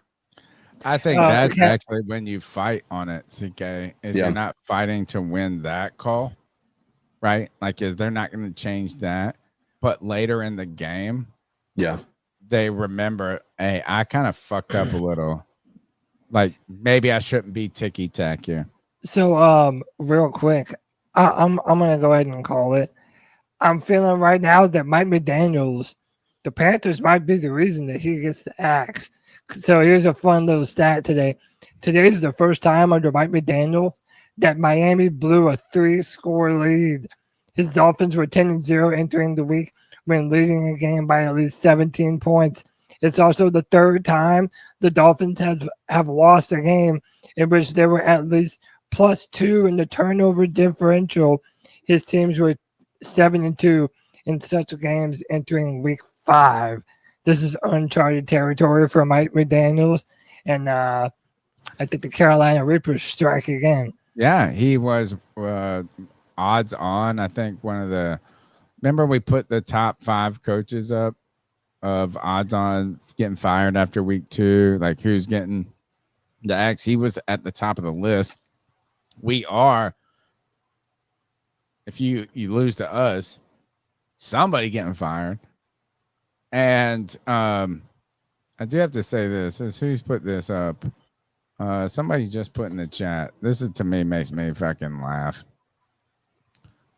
Skull has been a great contributor to the conversation. I thank you. Panthers need to focus on receivers this free agency. Think about this: is 2 first-round draft picks. Continuing, we don't need no linebackers. We don't need anything. Let's go to Rich. I think it's across the pond. Hi guys, it's Rich. Well, that was a game of 4 quarters. What's up, Rich? Rich from Kingston. So glad of a win. So glad for the win. And the last part of it, we looked like a team. If you watch Red Zone every week, you see teams like doing football things, and then we turn on our game and we're like, what are we doing? Play calling still looks a bit sus. Being empty, but there was one time we were trying to catch up and we were empty. It's like, where's the misdirection? You watch these other teams and they've got people going left. And then when we did get the winning touchdown, that drive looked like really great football with Mitchell Evans, who looks quite good as well. I think they've hit quite well on this year's rookie class. We'll have to wait and see. Tet looks fantastic. McMillan. But Ransom, Scorton today was excellent. I think we're doing all right. But God, I totally agree with Cody. I was messaging you on Twitter during the game. Bryce is like, for a really super smart guy, like running out on the play clock and some of his throwaways, and then walks off with a smile, and you want to slap him. He's not Michael Jordan, is he? With that sort of, this is all right. I don't know. Anyway, just delighted. We're 2-3. And hopefully we get Coca back as well. Anyway, love what you do, guys. I saw apparently another Panthers podcast folded this week, so couldn't handle it any longer. So, keep pounding, guys. Keep pounding. International. Rich, good to hear from you. Also, Rich, I know that costs you a lot. Get in the chat or text me and just send it by email to save you the $8. That was an $8 call, probably. Let's go to the next one. Hey, guys. This is Panther Pickle, and I just wanted to say that it was an excellent win today. It was a long, drawn-out win. I did lose my temper in the first part of the game, was ready to cut Bryce Young forever and bench him before the game was over. But, they all come back. They come back. They learn to run. They learn to stop the run. I mean, shout out to the defense. They held the Miami Dolphins to 19 total yards in rushing. And that's just amazing to me. My question for the Dolphins is who gets fired this week. But anyway, I do love the team. I do love how this turned out. Now, if we just hope that Canales learns, the more you run, the more your passing lanes get open. I just think that's why some of these lanes were open because they were there is because we were running the ball so well. Real quick, those 2 turnovers that Bryce had earlier in the game, they were just on Bryce, period. And they just was. If you're a fan of Bryce, fine. But if you can't see that we're on Bryce, I don't know what to tell you. Clean your TV, clean your glasses. Understand this is a team sport. It's a team sport. You're either a Panther fan or your opinion don't matter to me. Keep pounding. Fuck this shit. The damn Bucks just tied it up. Dude, I know. I'm sitting here watching it thinking, like, they drove down 70 yards with 5 plays, and all 5 were passes by Baker Mayfield. And I like Baker balling. Baker Bottom coined that, right? And he's been getting on my nerves about, like, overly using the Panthers as his, like, jump launching point and shit. This motherfucker is doing the thing, though. Dude, Tampa Bay is a match made in heaven for Baker, man. And dude, Emeka Ibuka, who was also a rookie this year. Yeah. You want to say, you want to keep going? That dude looks electric. Oh, Jamar Chase, touchdown. That's all that. Yeah, good for Yo, him. my fantasy team fucking needed that. How about my dumbass started Chuba and Bucky Irving today, and neither of them played. You gotta wake up. No. You gotta wake up. Next call. Yeah. Yo, it's my chocolate espresso. Listen, man, I'm happy for the win. It was exciting. It was a wild game. I loved every bit of it, but not every bit. But I don't care. Next week, I'm starting Henry Hooker. You don't get to play that ass and win and still get to keep your job. I'm sorry. Like, think about it. If Rico only rushed for 175 yards, we lose this game. I'm going to repeat that. If Rico only rushed for 175 yards, we lose this game. Why? Our quarterback. Like, what does Henry Hooker not do well, or what does Bryce do well that Henry Hooker couldn't do? Most of his completions were 5 yards, 1 read. Like, it was slants. Like, that was it. If the only thing you could do well at playing quarterback is 5-yard slants, like, throwing those 5-yard slants, that's about it. I mean, come on, man. Like, I'm sorry. We're not, Dolphins 29th best rushing team. They give up 5 yards per carry. Last 3 games is 158 yards. Like, I'm glad that we won, but we're not getting 200 yards rushing for one player every game. No, that's and we're getting a lot fair of point turnovers from our quarterback per game. So happy for the win, but yeah, I'm still wanting to bench Bryce.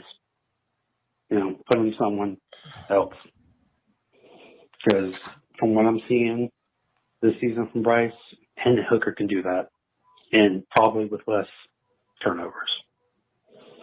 That's all I got. Happy for the win. Enjoy it. Peace. Keep pounding, Kev. Look, Tony, that's what we said in the Tuesday show, that this was a bottom half of the league run defense that we were playing it today. So, I think this could be a revenge game for either of 2 quarterbacks, either for Miles Sanders on the Cowboys looking to run wild on us, or Rico Dattle running wild on the Dallas Cowboys. And if we do that, then I really think that we could start to feel good about what our rushing attack is capable of doing and how it could literally keep us in football games. Like, if anything comes from today's game going forward, I just want it to be that you run the ball anywhere between 25 to 30 times a game. Do what Dave Canales said that he was going to do before the start of the season. be super hard-headed about running the football, even when it isn't working. Stick with it. Run the ball. Establish the run. It helps out Bryce. It helps out your receivers. It literally helps the entire team put forward a better product. So, yeah, if we're able to do this against the Cowboys, it definitely means a lot more than what it was against the Dolphins. 6 more calls. Let's rock. Tony, Cody, CK. I think you guys are too hard on Dave Canales. I don't think it's fair. You guys are always, I think you're pretty ruthless on him. But I think today, even you guys and CK, if you watch the game, you'd know this too. I don't know if you watched it or not, or playing golf or doing something else, but I think you owe it to the fans to watch the game so when you pontificate and stuff, you know what happened. But anyway, gentlemen. Damn. Dave Canales, I thought he called a great game today. Wait, Even you have to admit that, because what he did, he was using lots of different formations and shift, and they attacked the right side of the Miami Dolphins defensive line. And what he would do is he'd have players of linebacker, and then he'd shift the wide receiver and the tight end to get either the linebacker or the safety to move over to the left side. And then they would run down to the right. Not a run. Great job by Moden. One time they did that on a run of Brady Christensen. Good block, but good play calling. What a good offensive coordinator does, identify the weaknesses in the defense and then keep attacking those weaknesses and do it. And they won this game and the game against the Falcons not because of Bryce Young, in spite of Bryce Young. So Dave Canales, you criticize him for his play calling, but the fact is he can't call a lot of deep ball throws or a lot of the big time throws because Bryce Young sucks. He can't make the big throws. He can do the short stuff. He did it, but I think you have to give the play caller Dave Canales his due today. So, what are your thoughts? All right, thank you for your call. Who's criticized Canales? As in, like he was I haven't celebrated him for the reason that this team won. I have not. No. Criticized him as a person or a coach. But I don't know if I have a different opinion about him. No. I think your question, I think he might be responding to the question you asked, which is, does this do anything about any concerns you have with regard to Evero or to Dave Canales moving forward? And I think we all said like the game was pretty well, there was a pretty good play calling, but there were some pretty big question mark decisions that were being made. A lot of those, I didn't even mention some of the ones that I thought were the most egregious. How many times in like obvious run situations we should be in, did we have our running back go out wide on the same drive? Like not providing any ability for this, like the defense to think we were doing anything other than passing the ball at that point in time. And every single time was a pass play, right? And so that was an irritation to me is I see Bryce Young in the backfield on a 3rd and 2 with no running, with an empty set, right? Everybody's out wide. There is no running back in the backfield. That's a problem to me, right? That means you can't play action. You have no misdirection in that regard. You're just really solely hoping that whatever play call you've got with your routes or screenplay or whatever you have on the docket, that play call, that it's got enough misdirection in and of itself. But I think that's a problem. I don't like the fact that we had so many plays on one drive where Bryce Young was in the backfield by himself without a running back. That's a problem. And I think that falls on Dave Canales. I don't think we should move on from him. And I have not made my mind up about moving on from Bryce either. Like I think that when you move on, you reset too much. I think there's big fish to fry. You reset like it's like, oh, it's another thing that's just gonna fix everything. Dave Canales is gonna have to grow. I mentioned this in a podcast last week, I think. We're looking for growth from everybody, from Bryce to Canales. And he didn't coach a bad game today. No. But it's to answer the question that you asked earlier, I don't feel better about him as a play caller because of this game. Like that doesn't make me feel better. Now, that's not, again, coming into this year, I was high on Dave Canales. I want to make that clear. Like I Yeah, was very high on Dave Canales coming into this year. This year has been questionable because I think we've lost some games because of play calling. I think we've lost some games. The fact that it took week 3 for him to tell Evero to start playing young guys, that's a problem. We draft like these guys need to have been utilized earlier than they were, and it took Dave Canales telling Evero to make that happen. And now we have Nick Scorton. We have all of these guys actually making impact plays. The fact that we have left the fastest receiver we have on the team on an inactive list for 4 games up to this point, and it only took having injuries getting him off of the inactive list is ridiculous. That is a Dave Canales problem. And so if I think that this idea that we should be crowning this guy, and I'm not saying that's what the caller's doing here, but the fact that we should be somehow bowing at the feet of Dave Canales because of how he played calls today is a problem. And I'm willing to accept that he's learning as he's going, but I'm not willing to give him the crown, the keys to the kingdom at this point. The Chargers got screwed with a ticky-tack pass interference here.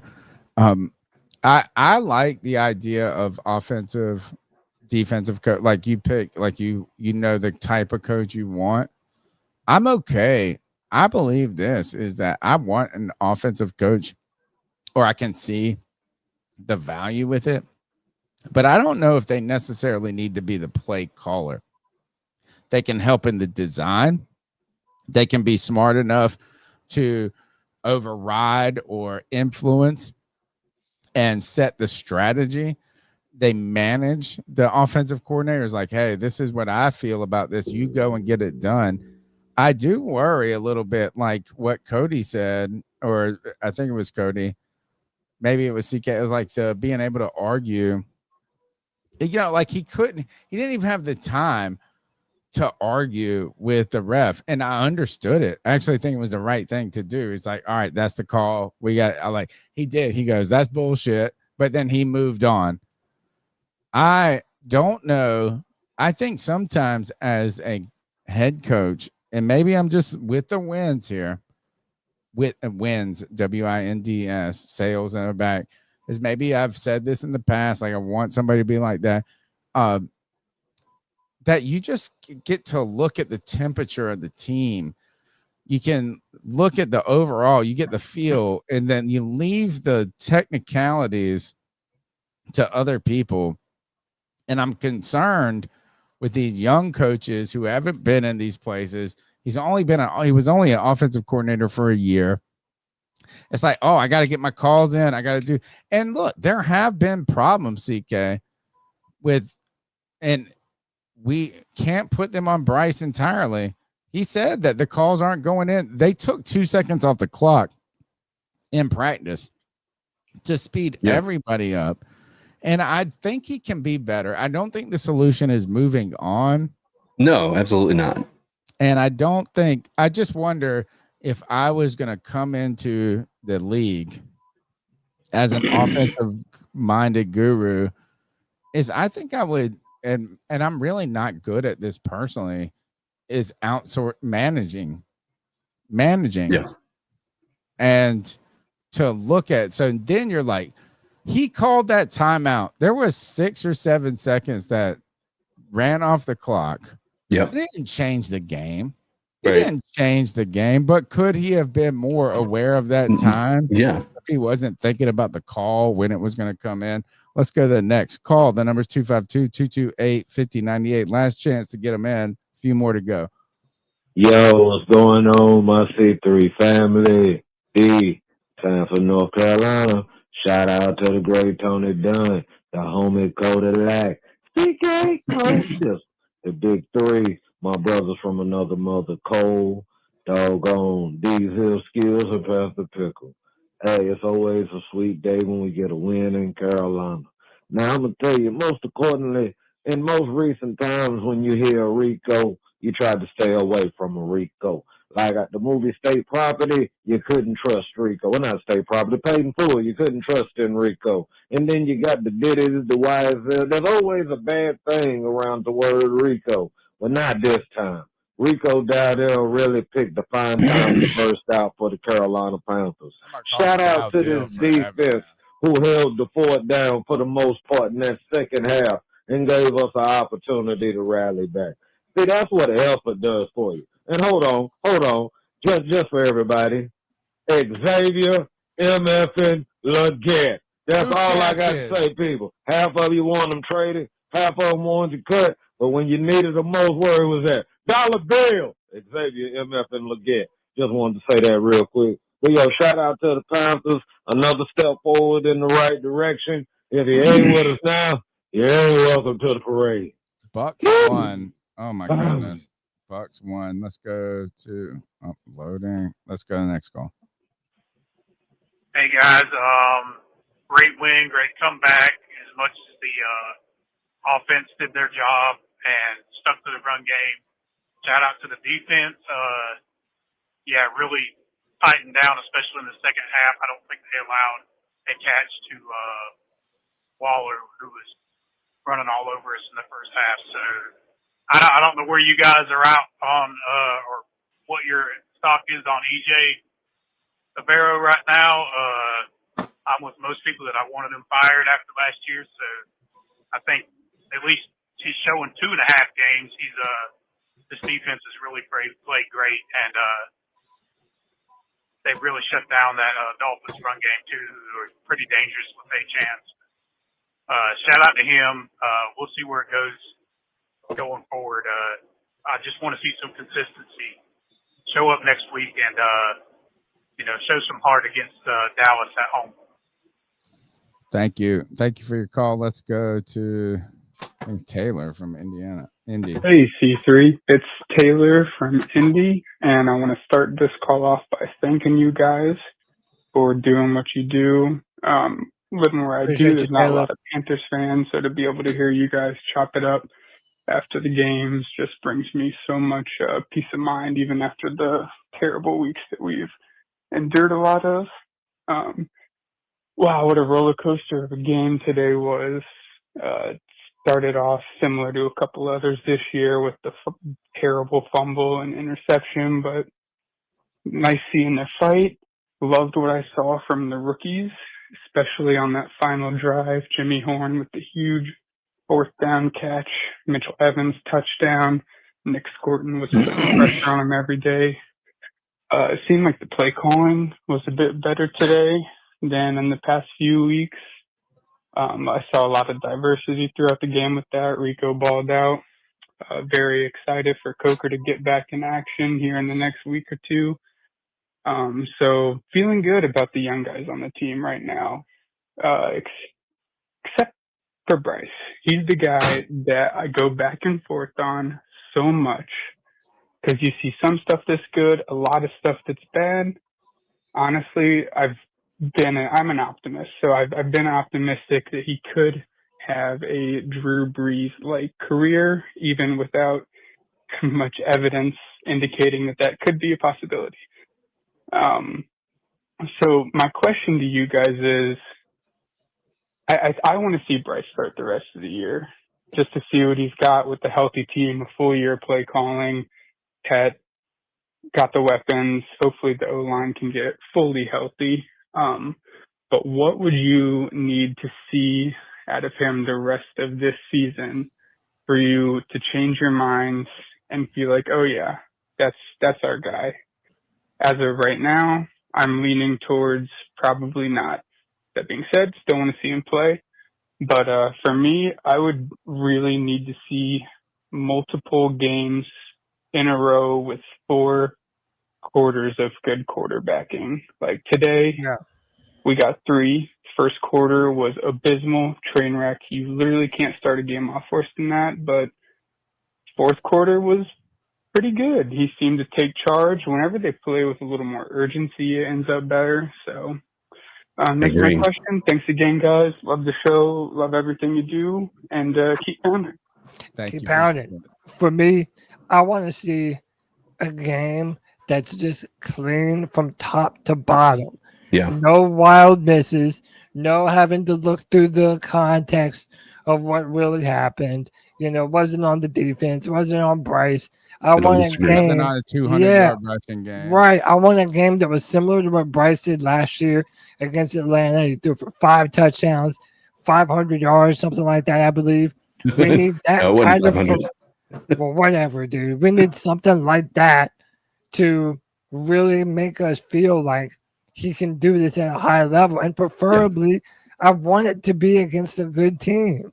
We have the Packers coming up. We have the Bills coming up.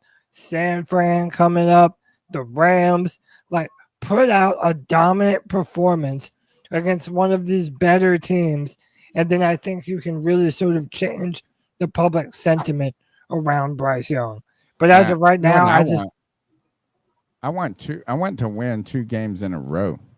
Yes, amen. That's it. We haven't done that is that since 2017? We haven't won 2 games in a row? Oh my God. If you say that and that's true, that makes me sadder than I thought it was. Oh, no, it's not true. I know that I there's been a long couple for the times. days. There was a long time we had Cam Newton at quarterback and the guy that like a dude, and you had a defense, and what we moaned about was back-to-back winning seasons. Think about how the times have changed since when I was assigning book reviews instead of article reviews in my class. I'm not asking for back-to-back winning seasons. I'm not even asking for a winning season. I would just like to win 2 weeks in a row. I would like to win, or maybe I need to lessen it even more. Is I don't want to win today and then lose 40-4, 40-7 next week. I think I just want back. I mean, I would like back-to-back wins. And yes, there was somebody put this. When is the Bryce Young statement game gonna be? And I'm not talking junk about him, but like the statement games that we've gotten from him have been like, oh, he had 2 turnovers and this and that. Like, we want one game, or I want more than one game. I want to win 2 games in a row. And I also want one game where it's like you said, Bryce is clean.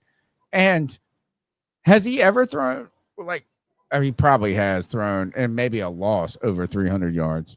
But can we get 300 yards, 3 touchdowns? The Panthers win by 2 touchdowns, 2 weeks in a row. Everybody's happy about everything. You know, I want something even more. I want a 400-yard, 4-touchdown performance from Bryce Young. Like, I think that's not unheard of when you're talking about elite quarterbacks in this league.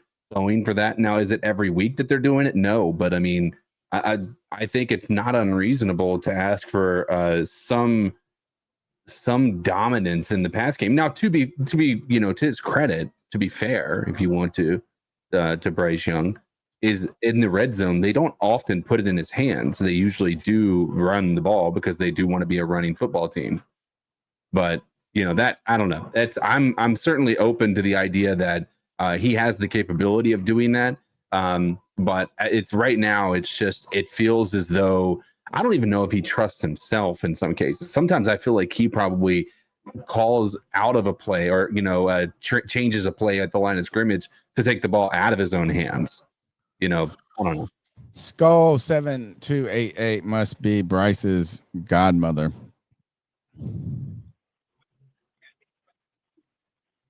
What's going on there, everybody? It's me, C-Dog 1983 TV. Whenever you come in here, can you please hit the like button? I think he's trolling. Sponsor the great content.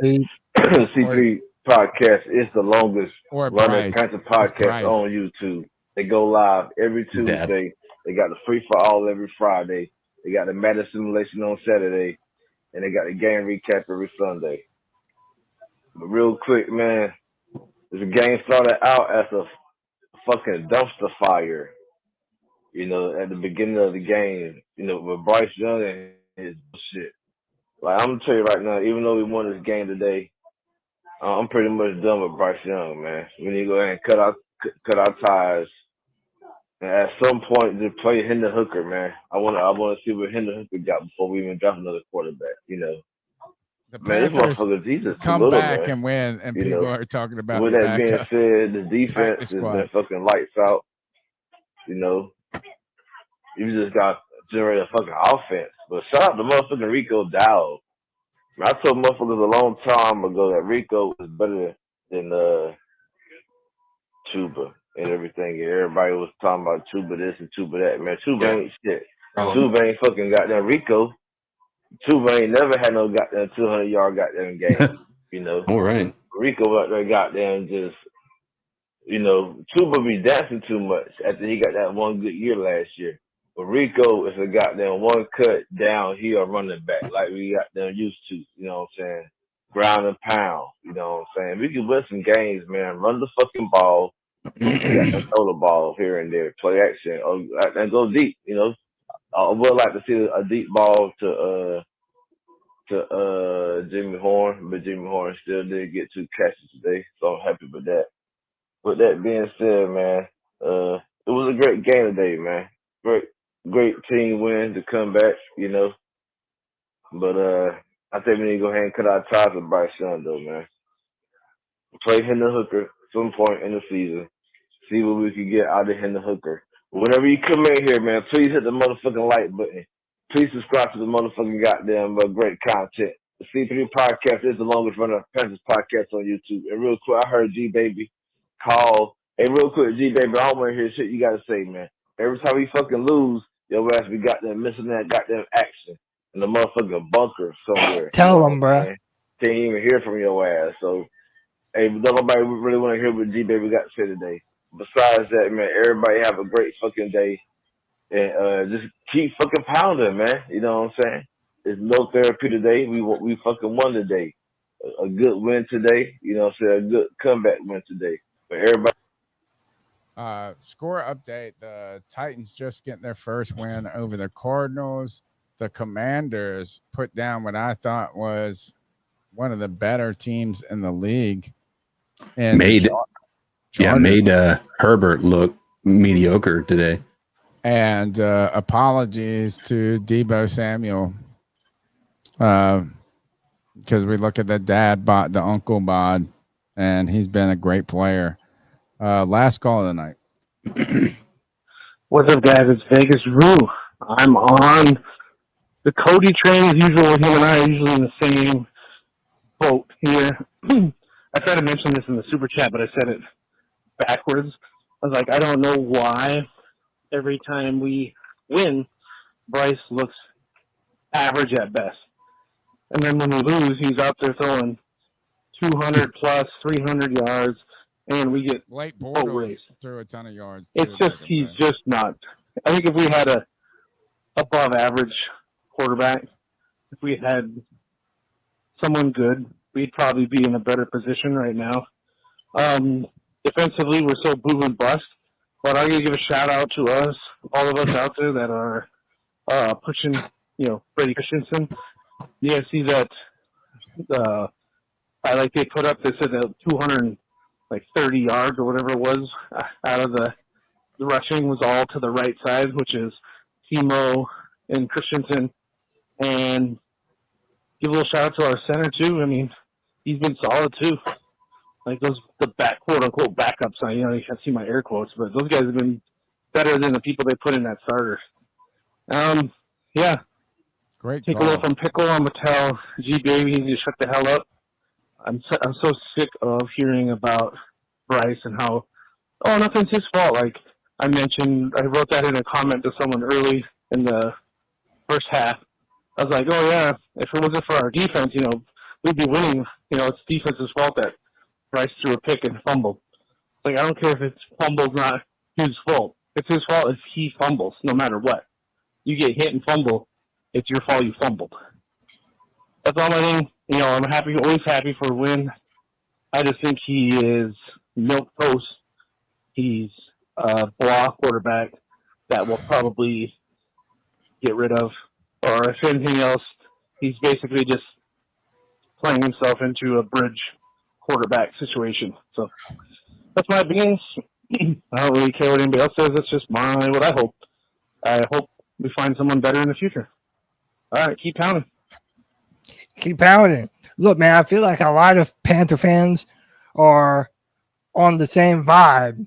Yeah. You know what I mean? Like, it's one thing to say that Bryce is a good quarterback and maybe he can give us some W's, but to just make him out like he is our future, like he is the answer to all of our problems, like everyone should just believe in Bryce.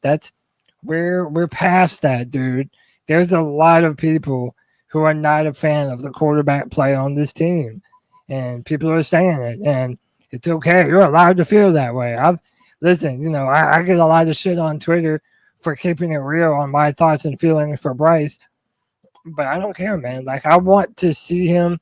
He needs to make me shut up before I can actually say that I believe that Bryce can be the reason why we are a continuous contender in the NFC South. Right now, I do not feel that, and he needs to make me feel that way.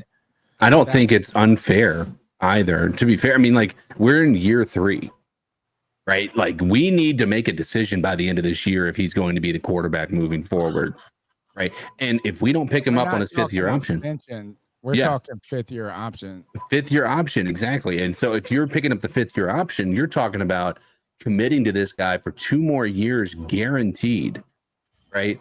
And so we're in year 3. He's had a lot of ups, or a lot of downs, and he's had a few ups, and there's been some flashes. I'm not willing to completely eliminate the flashes from being a part of the consideration of this guy possibly being good. But I think you're right, Cody. I think we've passed the point where he is given the benefit of the doubt, right? And we're gonna have to see the actual product on the field before we're able to say this guy deserves even the consideration for the 5th-year option. And with the way that this season is, right now with the teams that we've played, I mean, today we played one of the worst defenses in the league, right? We played arguably the worst team. Right, we were right. vying for them. And Bryce wasn't the best player on the field, right? It was Rico Dattle. And you would think that this would, even with a run game like that, you'd want to put the ball. Now, I will say this much, and I'll be fair to Bryce in this, if I want to be unbiased, or I want to at least offer some grace for him. We were down. They had come back, scored that touchdown. We were down by 4 points. We had 87 yards that we needed to go in that final drive. Yeah. And he made some 4 minutes. He made some clutch throws, great opportunities. He got the ball to Xavier Legette. We got the ball to Jimmy Horn on that 4th down play. That was a great throw over top of a defender. And then you have that throw to the Evan Mitchell that was somersaulted into the end zone that ultimately won the game. That was a game-winning drive. And that's what you want to see in a moment right there where you really needed us to do something. We answered. We turned the ball we turned that drive into points that were 7 points. So that being said, I'm it still need to be something that's consistent on a regular basis and not just 1 drive, 2 drives, 3 drives out of a 15 How drive about game. two games in a row, CK? This is when I asked for 2 wins in a row. Like, look, I mean, there have been moments Bryce has looked good. Yeah. It's like, can we just get it next week as well? Can we also not start with turnovers and this and that? Like something I want to believe. I need it. I need Canales. I need Bryce to work. I can't go. I don't know. I don't want to be on Bleacher Report quitting. And I understand it. Like last year we were saying, I said this, I floated the idea of like, I don't want to watch a game. You guys just call and tell me about it. That was the final call for the night. We're going to finish the show up. I do want to put a thought out to the callers and to you guys for Tuesday night. And, gosh, now I just had that fleeting thought where you lose it. Gosh, it was good. Let me give people. Yeah, go ahead. Yeah, go ahead. No, CK, give me some grace. I want to give you guys something to think about for Tuesday's night show. For you guys on the panel and you guys listening, this is a weird thing to talk about after a win, but it's something we have to talk about, and that is the trade deadline is in 1 month. Okay, 1 month from now. Sellers, maybe. I'm saying right now there is no shot we're buying. right? But we just now showed that Rico Dattle is a asset, an asset, and we have him on a 1-year deal. So we have to make a choice. In my mind, if we lose 2 out of the next 4, even that, just that 2 out of the next, let's say 2 out of the next 3 games, we have to seriously consider the idea of getting rid of either Chuba or Rico Dattle. Yeah, you already signed. Yep. Yeah. And so there's going to be some running back needy teams. The Arizona Cardinals, one of them, after losing James Conner for the season. And so there's going to be some teams out there that And need they a lost running Trey back. Benson too as their backups on IR. Mm-hmm. So I mean, we're going to have to. If you guys want to talk about it, what is the record over the next 3 weeks have to be for us to make the choice to trade either Rico or Chuba, and who would you prefer? I love this, Cody. Remember this for Tuesday. Rico Dattle, is he trade bait? 1-year option. We want to hear your calls and thoughts on Tuesday. The thought came back. It was fleeting. And you can take away if you're a Bryce hater or lover or supporter or defender or whatever, like all of these different things. After today, do you believe you would pick, if you were the GM, would you pick up the 5th-year option?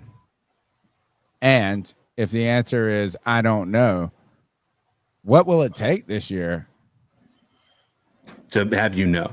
Yeah, I mean, like, and we're not talking about an extension. I'm just saying this is you are next year going into the idea of we're negotiating an extension, or we're going to give you the 5th-year option, or you're not.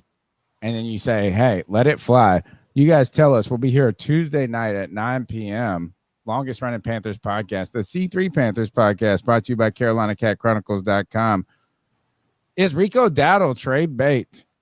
Would you pick up Bryce Young's 5th-year option? And if no, or you don't know, when will you know, and what will it take? My name's Tony Dunn. We're not gone yet. We got to give some flowers out. We got to give the David Datto balls out. I know you don't like it, but I love it. And we got to give a towel of shame. Who, Cody, should I do? I'm going to put you on the spot. Cody, who is, you want to go towel of shame? You get to pick. You're on the spot. Towel of shame or balls out? Balls out. Just because it's easy, man. Like, literally, Rico Dattle was the reason that we won this fucking game, bro. There's no ifs, ands, or buts about it. 200 yards. That's big time. I'm hoping that this was the catalyst that continues to make us run the ball more. Easy, bro. Easy money. Got it. CK? Mine's going to go, even though, like I said, it wasn't a statement game, I'm going to go with Xavier Legette. He got back on the horse. He got out there. He didn't have any drops. He had a great catch. He had important catches throughout the game with those two. I know it's throughout the game with those two catches that he had. The dude came out after an injury and did what he needed to do to show that he's deserving to be on the team. So I'm giving Xavier Legette some grace here. My David Datto ball out award goes to every player who got their hand in the honey pot today and turned it around and overcame. And it turns out it was everybody from top to bottom, special teams to running backs to quarterbacks to coaches to fans. At the 15 minutes into this game at 1:35 or 1:40 or wherever that time was today, it was reasonably over. It was reasonably over, and you were reasonably in hell. And those guys overcame. I appreciate that. So my balls out goes to every person that walked into that second quarter and also that halftime locker room and pulled their big David Datto balls out and remembered that. So thank you, Rico. And guess what? You don't run the ball, and Bryce don't do this without that offensive line. Thank you guys for showing up. And we got sacks. We got David Datto ball sacks today. Thank you. Towel of shame next. Who you got? Towel of shame. Yeah. Who's the worst? I know who I'm. You know what? I'll go first. JC Horn. I'm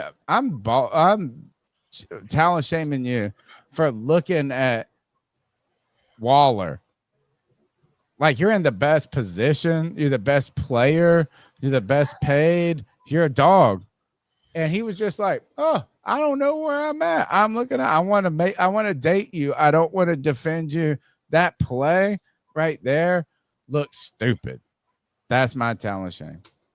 And Mike Jackson, also, you look stupid a couple times too. And I love you. Hee. My talent shame is going to be simple. Bryce Young, man, after a victory like today, I want to be celebrating my quarterback. And I don't feel like I'm in a position to be able to do so. And I would not refrain from doing so if I felt like it was warranted. He had a big-time fourth down conversion, but I want more. I need more. I don't think that's unfair. Too many missed throws. Tower shame. CK. Yeah, I think that I'm going to have to turn into a different person for my towel of shame. And I'm gonna tell you first. Mine is going to be going to somebody, and I'm going to go into this as the Carolina Reaper. Mike McDaniels. Oh. You have the towel of shame. This may be your last game as a head coach in the NFL. That's it. Rip those bong hits with those Miami bunnies, bro. Might be your last time to do it. That's the C3 Panthers post-game show. Thank you, every single person. Time, energy. Smash the thumbs up button. Like, consider being a C3 super fan. Sub up to the podcast. We're here on Tuesday nights at 9 p.m. Longest running Panthers podcast we have thought about. Quit. Well, actually, you know what? I can't. I can't even shut down the website. I don't even use it anymore. It's a fucking legacy moment right here. And our legacy will continue on Tuesday. Cody Lack, my wheel man, will you take us out of here? Yes, sir. Until this Tuesday night, you already know what time it is.